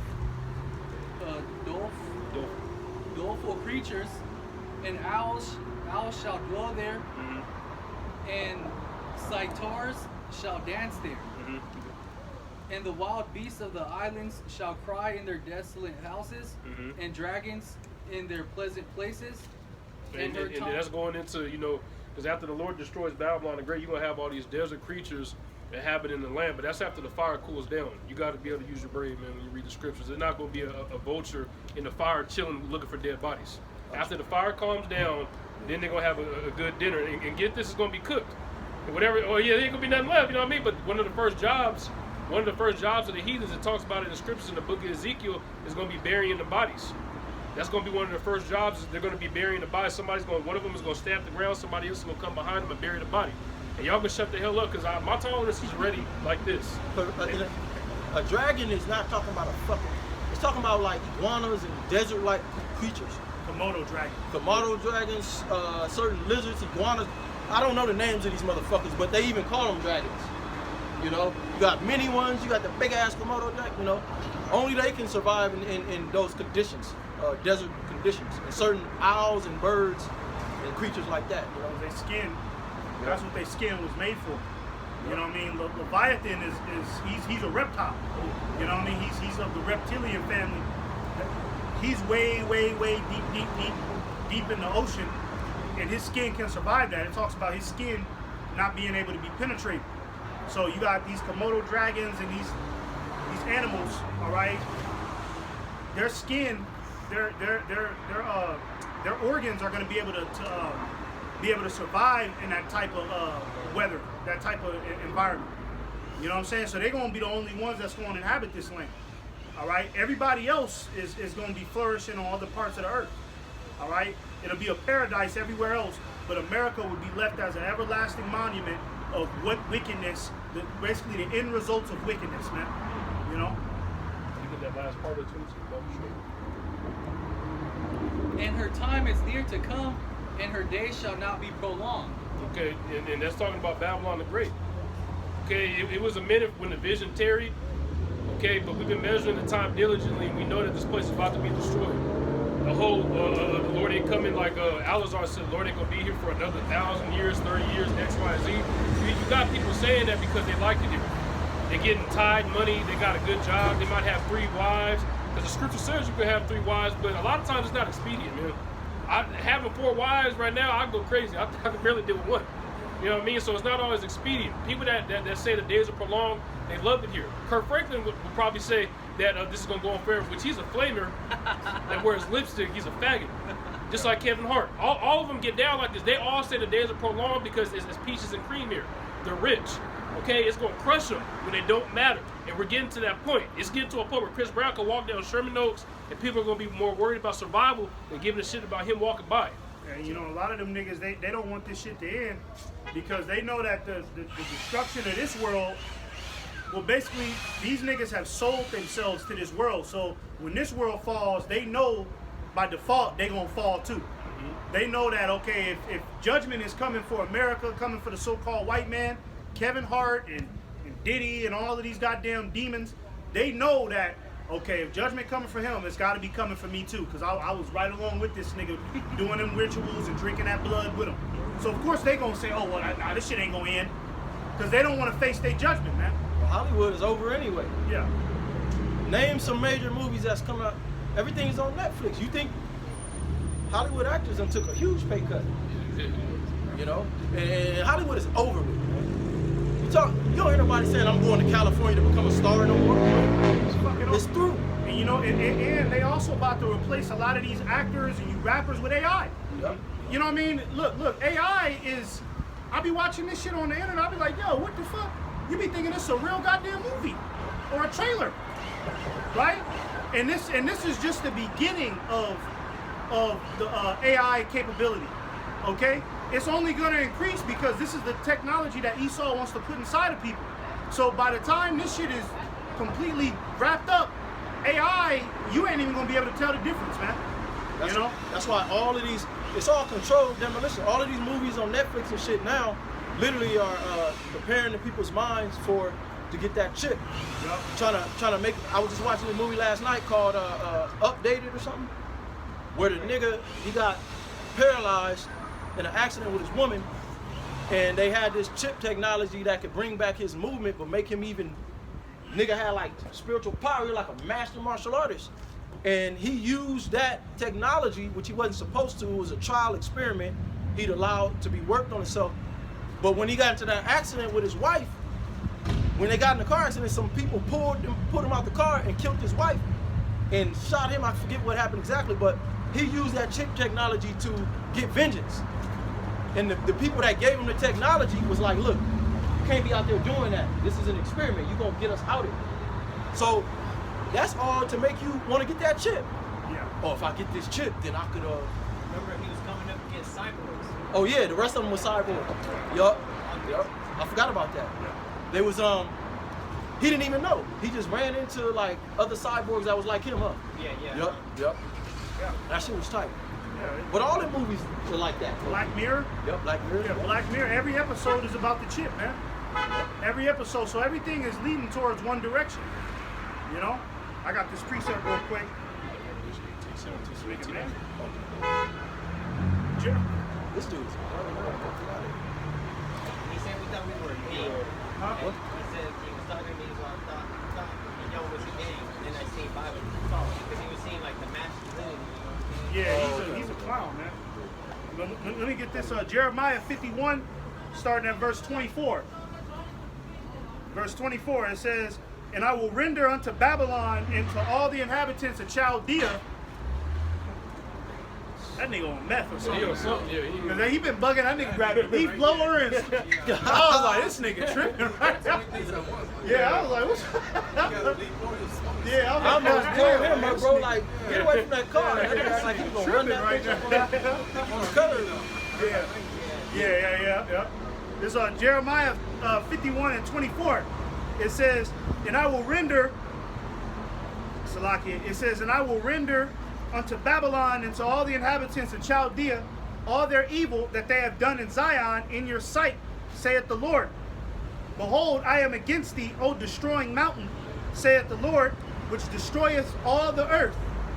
And that's what America has been predicated on. You know what I mean? A lot of these, like the U.S. military, they go in to other countries, go hijack their resources, and then call it diplomacy or whatever the fuck they call it, communism or colonization, or you know what I mean. But you know they got another word for it where it makes it seem like they're helping the country. You know what I'm saying? Oh, you know, we're introducing democracy to here. Humanitarian? Yeah, humanitarian aid and St. Jude's hospitals and shit. But really, they going around destroying the whole earth. Okay, they're going around disabling societies. You know what I'm saying? Turning all the women out. You know what I mean? Giving out vaccines. Giving out vaccines. This is why niggas in Africa. Okay, why you think the motherfuckers in Africa look like that, man? You think, oh, it's just hereditary. Ain't Africa like one of the most fruitful lands? You know what I'm saying? How the hell are they all looking like that, man? You know, some little nigga weighed 33 pounds. He's 16 years old. You know what I'm saying? He has no access to the riches of his land. As a matter of fact, one of them African countries, where is that? One of them West African countries was asking the Prime Minister of France not too long ago. I forget this guy's name, but we all know him. Trudeau. I can't remember. Yeah, I know what you're talking about. He was saying, hey, now that y'all know y'all colonizers and did us wrong, could you give us our gold back? Right, it might have yeah, been yeah. Nigeria. Yeah. And he had like a whole speech of excuses. I wish I could, but Hey. what he was pretty much saying, I can't really do that. I'm not calling the shots. If I did that shit, Yeah. I'd get killed. Right. You know, that's why they ain't got no money. Because they don't have the resources to have the infrastructure. It takes real money, which is silver and gold and other commodities. The so-called white man give you money, paper, that's not real money. You can't do nothing with that. You need actual commodities, and these other nations don't have that. The so-called white man got it. Esau pretty much conned everybody out of their shit and just gave them IOUs. Hey man, give me all that give me all that cattle you got, man. Hey look, man, I got you, man. I got you, man. Here, take this. We'll give you 10 billion, but Yeah. that's only going to the elite of those nations. Yup. He'll give that African nigga that's willing to sell out 10 billion, but he tell that nigga, if you get, like Gaddafi. Gaddafi, yeah, he was a Jake, man. He said, look, I want to take care of all the black people. I want to give everybody some finances, make sure everybody living comfortable. So-called white man conjured up a narrative on him and put him to death. Killed him quick. And he offered Farrakhan like some billions to give to so-called black Americans. Oh yeah, you know. The so-called white man over here chopped that shit down. Like, nope, you ain't finna do that. Yup. Hey, the so-called white, you already had your reparations. The so-called white man stunted that. You know? Yup. I'm gonna read this again. Verse 25. It says, "Behold, I am against thee, O destroying mountain, saith the Lord, which destroyeth all the earth. And I will stretch out mine hand upon thee, and roll thee down from the rocks, and will make thee a burnt mountain." And that's just what we was talking about. You know, the nuclear missiles. You know, it's gonna burn this shit up. All right. Mountain represents government, but this is gonna be a burnt mountain. All right, a burnt one. Okay, because when it's all said and done, okay, America is gonna be burnt to ashes, man. All right. You get that Revelation 18. Yeah, 18 first. 18 and what? 17. Revelations 18 and 17. For in 1 hour so great riches is come to naught. You gotta realize America started in 1700s. I think it was 1716 if I'm not mistaken. But America started around that time from the 1700s, and it took hundreds of years to get it to what it is now. Okay, it took hundreds of years of lying, robbery, bloodshed to get it to what it is now. So in 1 hour, the Lord is going to dismantle this place. And you got to realize the amount of power it takes to do that. America is a superpower. The scripture referred to it at one point. It was called the hammer of the earth. Nobody wanted problems with it. Imagine what kind of power it takes to even meet that head on, let alone wipe it out. You know, you saw how Thanos was just tearing the Avengers up. It took all of them. But he's going to have all the power in the world. It's not going to be a fair fight. It's going to be like a baby trying to fight an adult. The Lord's going to tear this place up. Yep. For in 1 hour so great riches is come to nothing, and every shipmaster and all the company of ships and sailors, and as many as trade by sea stood afar off. Yeah, because these other nations are going to see the destruction of America. Okay, and they're going to have it in their head like, damn it, this is our cash cow. We're not going to be able to make the money, the money that we used to make off of trading with them. Because America has made some of these countries superpowers just off trading. America does so much trading it ain't even funny. Okay, they're talking about during the time of the tariffs, because the tariffs are still in, they canceled a load of 10,000 pounds of pork. Well, y'all shouldn't be eating it anyway. You know, but imagine how much that costs when you equate that to dollars. 10,000 pounds of pork is some serious money. Yep. It says, and cried when they saw the smoke of her burning, saying, what city is like unto this great city? That's what I was just going into. They're going to be hurt. They're going to say what city is like unto this great city because of the amount of money that they were able to make from trading with America, man. They're going to say, well, damn, are we able to make the same amount off China? Are we able to make the same amount of New Zealand? Are we able to make the same amount of Africa? You know why? Because ultimately, all of them places, they don't have the Israelites building up, you know, their infrastructure and the entertainment. That's why this place is so rich, because you gonna always have a 6'8" nigga ready to dunk a basketball. They don't got that in China. They don't got no 6'8". Well, they might have a 6'8" dumb nigga out there, but they ain't got like whole basketball teams full of 6'8" dumb niggas that's willing to dunk basketball and run to the end zone. You see, willing to box it out in the ring and put their life on the line. America does, man. America has you Israelites in slavery, therefore they can use you, okay, to they can monopolize off your influence, okay, and build their pockets up and make other countries rich as well. So when this place is burnt down, okay, these other nations they're not gonna be able to bring it back up, okay, because you know what I mean. Jake was the only one that was making this place great, man. Well, that's what capitalism is. Yeah. It's actually capitalizing off the Israelites. Yep. The bottom class are the Israelites. That's why in every restaurant you got so-called Mexicans, Issacharites, the housing, redlining. What you think redlining is about? You Jakes are just now getting into certain avenues where you can make money within the last 15, 20 years. Because the elites know it's over. You niggas are just learning about trading and all that shit. White man been making all kind of money off insurance policy, all kind of shit. You were redlining all these years. Now they're opening up the doors because it's over. Yeah. Well, you go ahead and get your little money if you want. Yeah, they might give you the reparation on that trip. Yep. It's on the way up. Okay, finish it. Okay, you get that Revelation 17. Yeah. This is the book of Revelation, chapter 17, and verse 16. And the 10 horns which thou sawest upon the beast, these shall hate the whore, and shall make her desolate and naked. Yeah, because you had the ancient 10 horns. You read that from the top off. This is the book of Revelation, chapter 17, and verse 16. And the 10 horns which thou sawest upon the beast, these shall hate the whore, and shall make her desolate and naked, and shall eat her flesh, and burn her with fire. And like I was going into, you had the ancient 10 horns, and you got today the 10 horns being, you know, the EU and the beast. You got NATO. Okay, so they're going to turn to hate the whore. What does that mean? They're going to turn against Babylon the Great. You see that happening right before our eyes. China's not happy with this place. Russia's not happy with this place. North Korea's not happy with this place. Okay, all these nations are angry because they realize they've been duped by America. America put a foot in your butt, and now you're mad about it because you've been played. Okay, so they're gonna turn against Babylon the Great, whichever way the Lord has it happening. We see it happening before our eyes by way of BRICS. Okay, BRICS is them turning against Babylon the Great so they become self-sufficient. Only reason that they're still dealing with this place is because of the dollar. Okay, and the dollar's crumbling because they needed to trade with oil, but all that's they coming up with new contracts, man. So once they become self-sufficient, it's game over. They're gonna tear this place up, and you're gonna have everything happen at the right time. It's gonna be a snowball thing. Okay, pestilence. The MOTB is mandatory. World War III is declared. Okay, the missiles is coming. You will have everything happening at once. The nations they hate the whore now.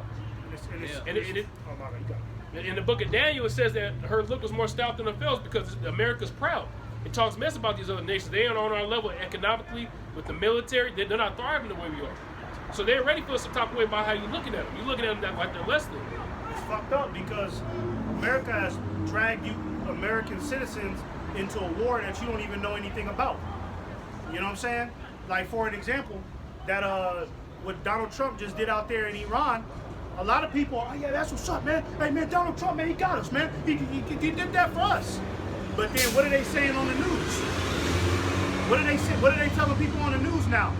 Yeah, just be on the lookout because You know, it's a possible chance that Iran can retaliate. Still smoke your ass. You know what I mean? It's a possible chance that an EMP could happen and this could happen from them. But, you know, and then you have people at the conference asking them, okay, well, what intel do you people know about Iran's retaliation efforts? Oh, well, we can't talk about that.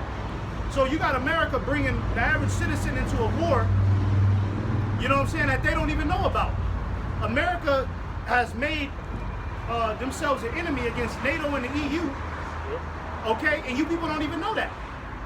You still think that NATO and the EU is going, you know what I mean, when these other nations, when World War III happens, a lot of you people still think that NATO and the EU is going to come and come stand on the beach, come side to side, hey, like, we're going to protect you. It's not going to go down like that, man. They're going to leave you niggas out here to dry, man, because America is a goddamn shady business partner, man. They going back on contracts. They breaking treaties. They not right, man. The American government is not right. They're unfair to everybody. A lot of the well-known places in Europe are being overran by so-called Arabs, and the borders are open just like America. It's worse over there. The elites already flooded that place out. I forget that mansion, one of the elites, that's been vacated. I don't know if it still is. You know, so hey man, that place is through. They're over there. It's worse over there than here, damn near. You know. I got a precept real quick. This is Obadiah 1 and starting at verse 6. It says, "How are the things of Esau searched out? How are his hidden things sought up?" And that's what we're in a time period of. We're in a time period of exposure of the so-called white man and his fucking minions. We're finding out that these celebrities they're just as vile as him. The black woman is our enemy, right? You know, these heathens, they still have that hatred towards us, okay? And they've been using our people to fatten their own pockets, okay? And ultimately, the so-called white man, Esau Edom, okay, he's being exposed for the devil, man. All right, and back in the day, this was common knowledge, man, that the so-called white man was the goddamn devil, man. This was common knowledge, man. In the 70s, okay, in the 70s and the 60s, it was common knowledge who the devil was, man. Jake was running around, every Jake, I know, watch out for that damn cracker. Watch out for that devil, watch out for that cracker. That was like how niggas is saying today, hey man, you better watch your back, man. You niggas is out here tripping. That's how Jake was talking about the so-called white man. Watch your back for the crackers, man. They devils. Don't trust them. That was common knowledge, man. But our people, they went to sleep, all right, through them enchantments, through feminism, okay? But now the Lord is resurfacing, okay, who this devil is in the latter time. Verse 7, it says, "All the men of thy confederacy have brought thee even to the border. The men that were at peace with thee have deceived thee." NATO and the EU, man. Okay, even Iran, China, Russia, okay, they've been laying dormant, all right? Because after World War II, all of these nations, they kind of quailed down because of America's military might. So they was kind of, okay, we're going to back off a little bit. We're going to back up a little bit. We're going to act like we their allies. You know what I'm saying? We'll act like we're in servitude to them, right? So they acted like they was at peace with this, with American, what could you say, American government, okay? They acted like they was at peace with this place. But really, they've always kept that same hatred, okay, from the time when you niggas was dropping bombs on them, from the times when you went into their countries and raped all of their women. Because they don't talk about how these military soldiers, they talk about, thank God for the troops. Thank God for the troops. A lot of these fucking troops are some of the most vile human beings, man. Okay? These veterans, they didn't went to other countries and blew up children, man, off of a fucking order. They didn't went to other countries, okay, and murdered whole households looking for some so-called assassin. Like the elder Yashwamba always say, all the policies of these countries is not from the colored people, it's from the white man. All the problems in this country is from pale fucking skinned devils. You niggas running around here talking about some black fatigue. It's your fucking devil ass that got this country, running into the fucking ground. Fucking hypocrites. You know? I'm gonna read Obadiah 1 and 7. I'm gonna read it in the NLT. Obadiah 1 and 7 in the NLT. It says, "All your allies will turn against you, They will help to chase you from your land. They will promise you peace while plotting to deceive and destroy you. Your trusted friends will set traps for you, and you won't even know about it. And the biggest trap that's being laid out for Babylon the Great is World War III, because they're not going to win. It's a snare from the Heavenly Father. Okay, you're going to have soldiers optimistic. Come on, buddy, we're going to win, and we're going to go over there for 90 days and come back. Y'all ain't coming back, man. I'll tell you in 2nd Ezra 16 and 33 that the virgins shall mourn having no bridegrooms. A lot of these niggas are going to die in World War III as well as the other plagues. Because don't get it twisted, just because you get drafted, that don't mean you're going to get salvation. Well, I didn't get drafted. Woo! Well, what about the famine? What about the pestilence? Okay, so these nations are going to turn on Babylon the Great, and it says in the next precept that you're about to get. In the next verse, it goes into that.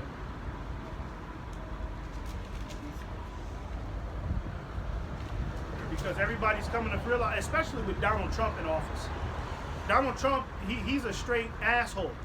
You know what I mean? And these other nations, they know that. All right? They don't like this nigga, man. So he's coming in there, he's coming to them, and nigga got his nose poked up. I'm gonna tell you what it is. You're fired. You know what I mean?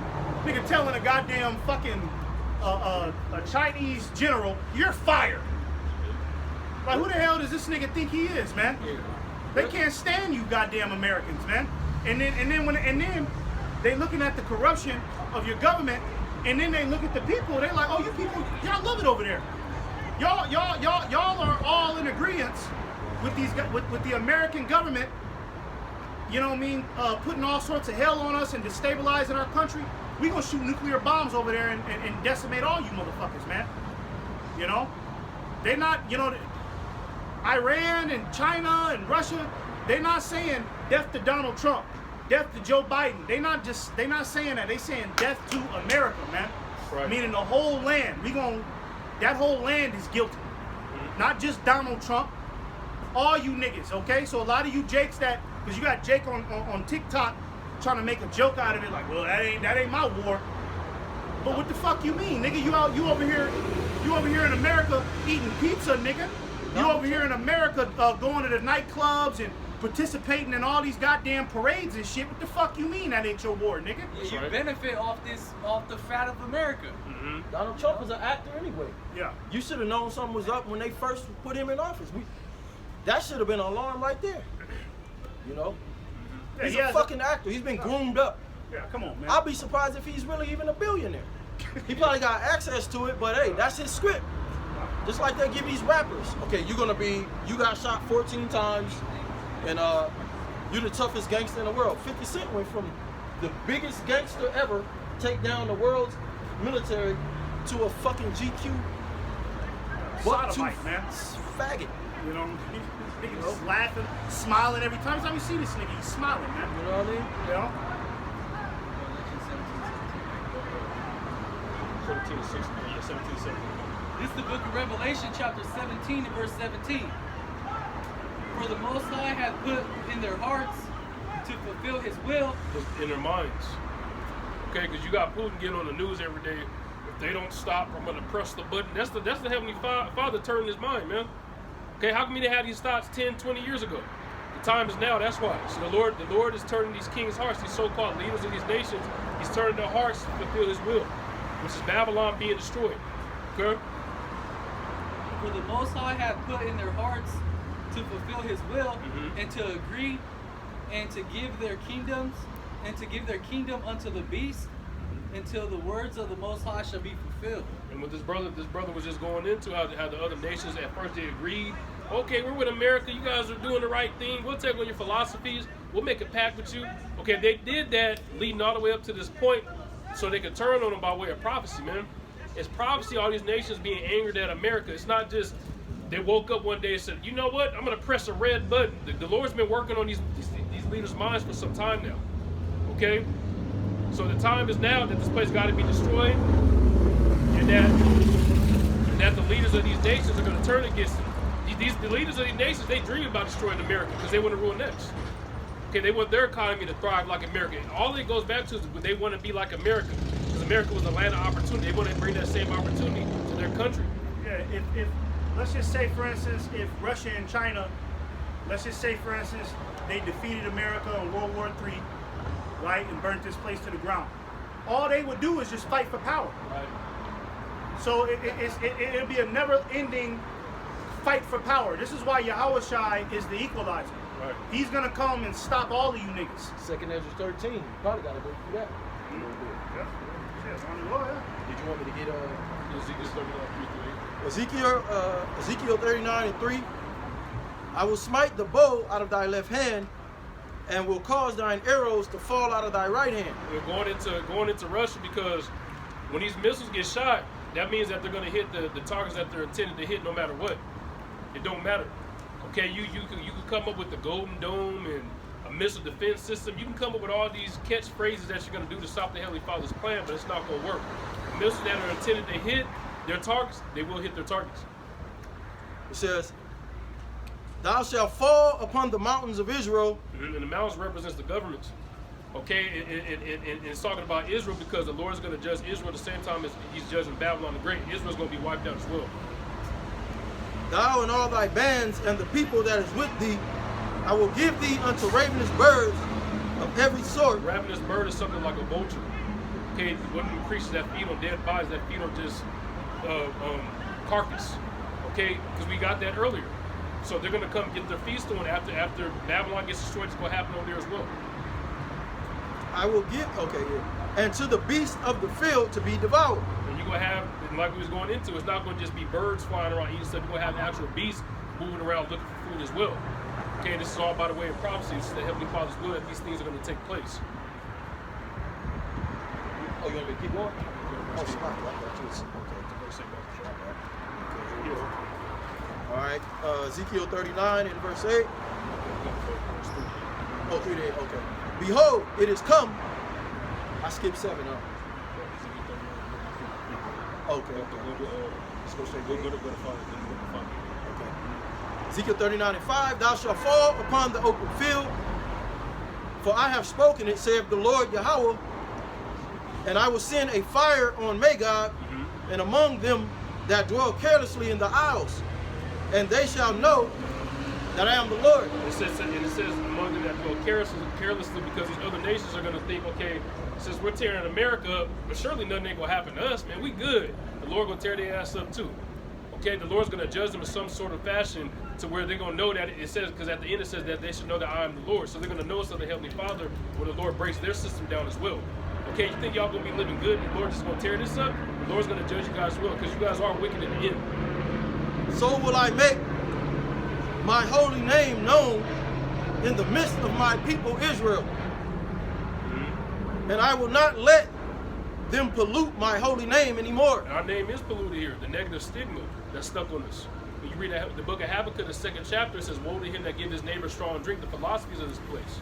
Okay, so they give you the strong drink, they have you walk around with your pants hanging down, okay, dreadlocks, homosexual, okay, having a woman over the man.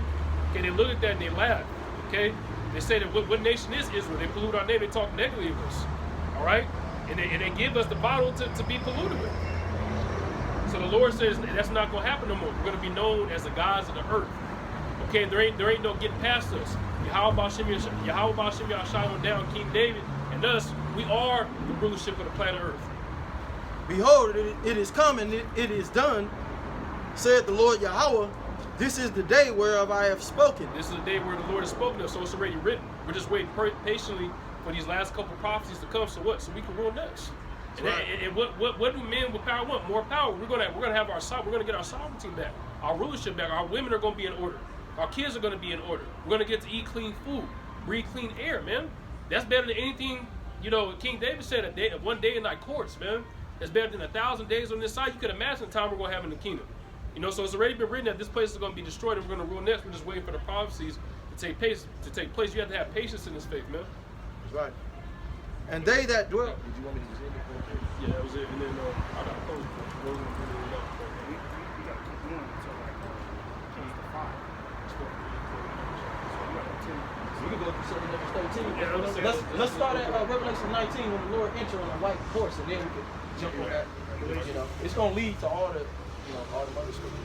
Revelation 19. 2nd Ezra 13. The white horse. Hey, Acts. It's Acts, the first chapter. The way the Lord left is the same way He gonna return. Enoch. All right. Since the book of Genesis, men have been prophesying for this very time that we're speaking of, and we're here. We're literally at the door. You know. I'm gonna get that. I'm gonna hold that Jude. Let me see. Revelation 19. Because you talked about the horse. Yeah, 8. The white horse.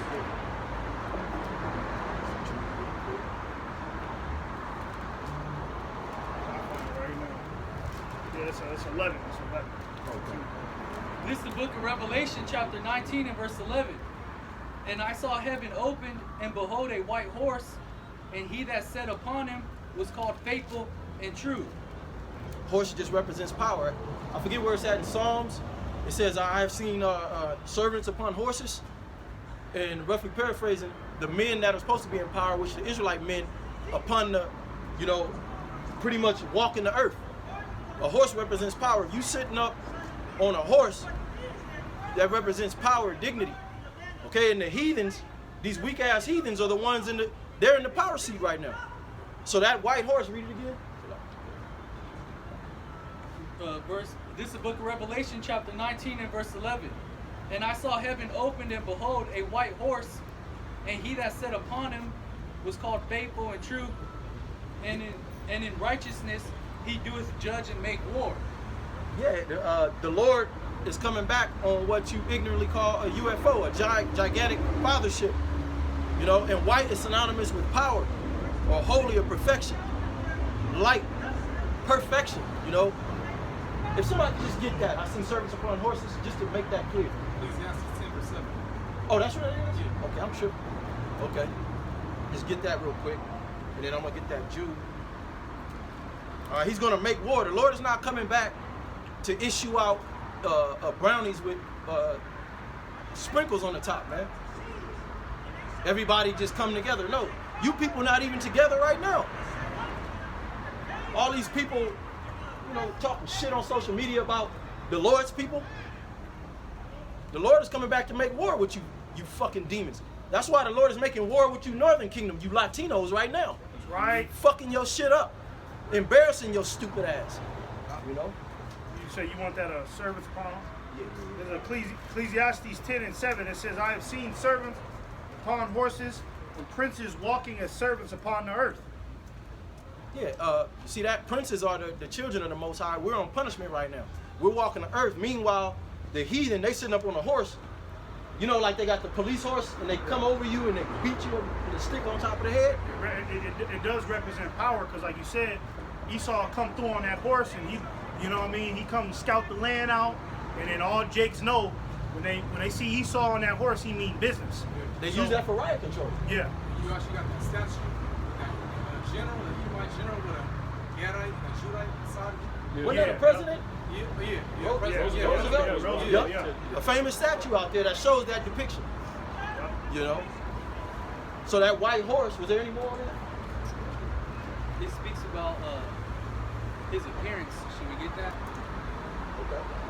This is the book of Revelation, chapter 19 and verse 12. His eyes were as a flame of fire, and on his head were many crowns. And he had a name written that no man knew but he himself. Yeah, the eyes gonna be like Cyclops.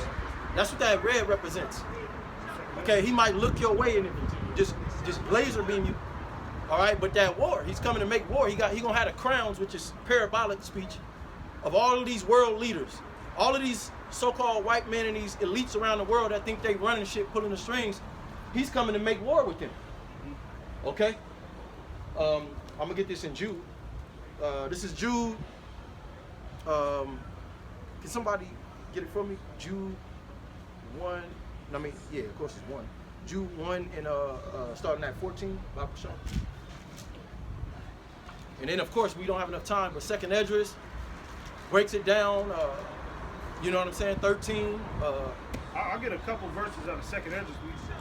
I think we got a little time for a couple verses. Just hit that Jude, Bible show. Con, this is the book of Jude, chapter 1 and verse 13.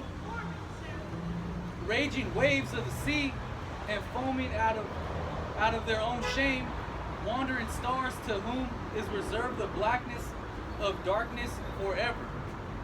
No, Jude 1 and 14, bro, Oh, Salakia. through 15. This is the book of Jude, chapter 1 and verse 14. And Enoch also, the seventh from Adam, prophesied of these, saying, Behold, the Lord cometh with 10,000 of his saints to execute judgment upon all, and to convince all that are ungodly among them of all their ungodly deeds which they have ungodly committed, and of all their hard speeches. Hey, real quick, I can speak. When it says the Lord is coming with, you know, what did it say? 10,000 of his saints. Yeah, that's the angels. All right, an armada of holy angels that are going to be driving what the world ignorantly calls UFOs. The Lord is coming back with 10,000 of them. All right, and we've already seen, the U.S. military has already blown the lid off of the capability of one UFO. Imagine 10,000 of them. It's a clean sweep, man. You know?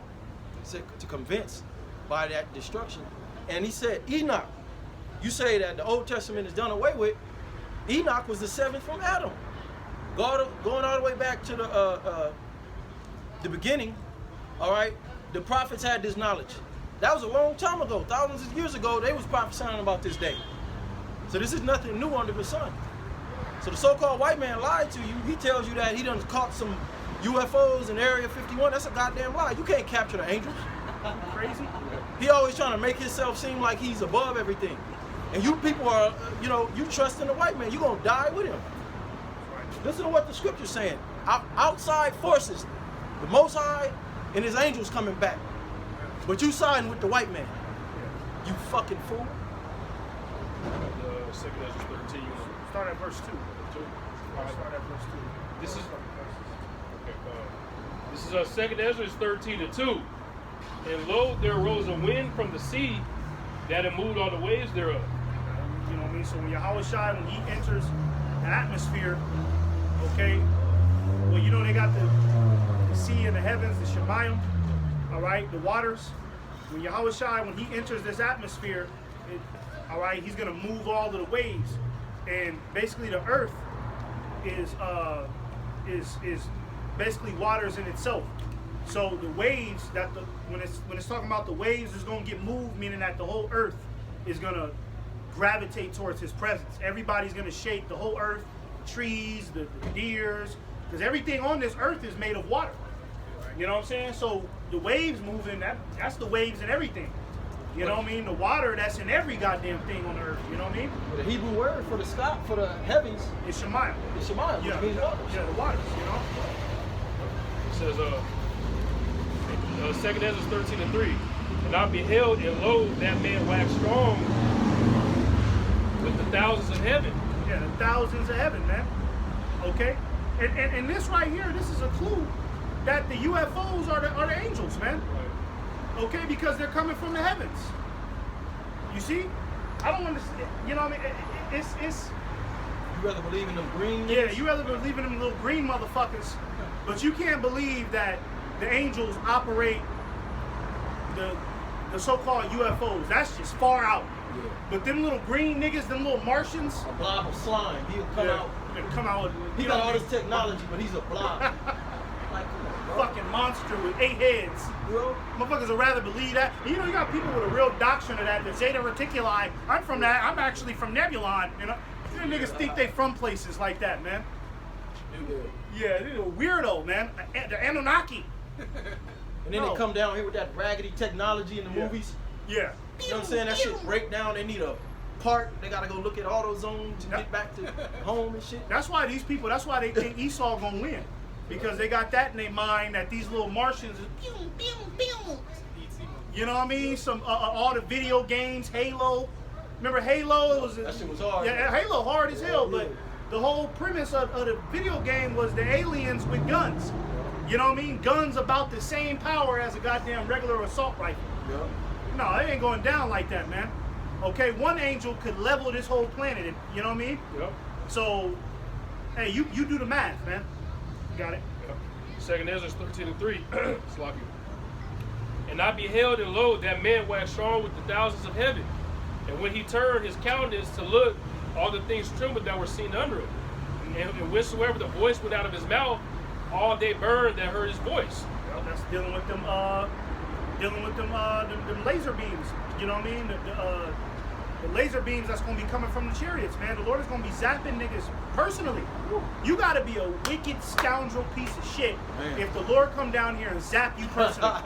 You ain't shit, nigga.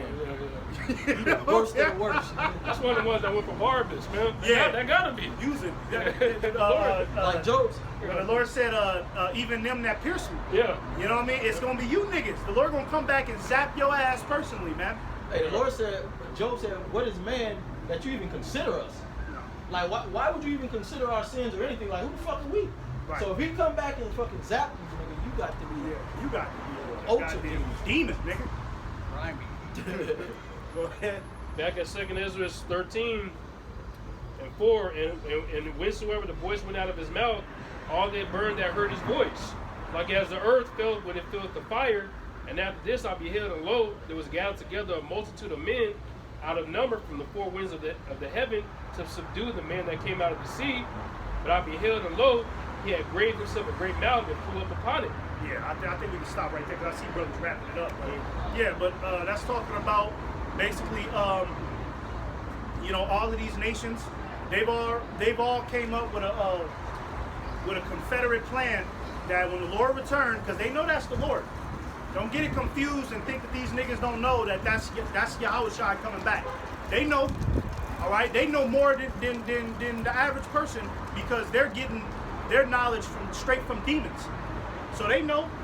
So they've already came up with a confederate plan that when the Lord come back, we gonna fight them. We gonna get all of our best technology and we gonna shoot at them. We gonna see how that work out for them. And the Lord gonna clean sweep their ass in front of everybody, man. And then right after that, okay, well, in the midst of that, the elect is gonna be beamed up. Then right after that, the elect gonna come down and it's the cleanup crew, baby. Yeah. Okay, it's time to clean up the earth, man. All you faggot niggas, we getting you out them holes. Okay? We you know what I mean? We coming down off them ships, man, and we gonna force the kingdom of heaven, man.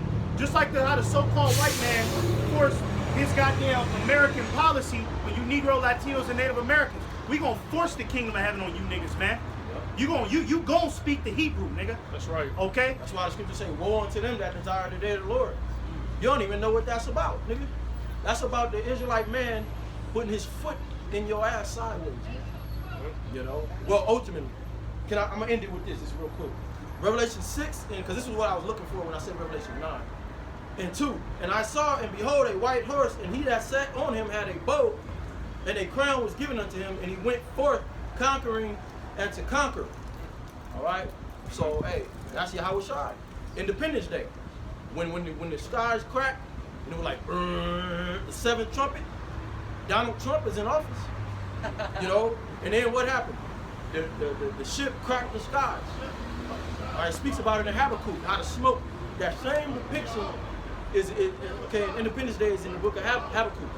All right? And that's how it's going to happen, and it's going to be open. All right? And the elect is going to be called up on those ships so we can watch the destruction. So we're going to have to be delivered in that seventh trumpet, okay, so that we can watch the destruction. You know? So with that, we want to give all praise to Yahweh, Ba'ashem, Yahushai, Ba'ashem, Kakadash. Double honors to the apostles and elders of Great Millstone. With that, we're going to say Shalom. Shalom. Shalom.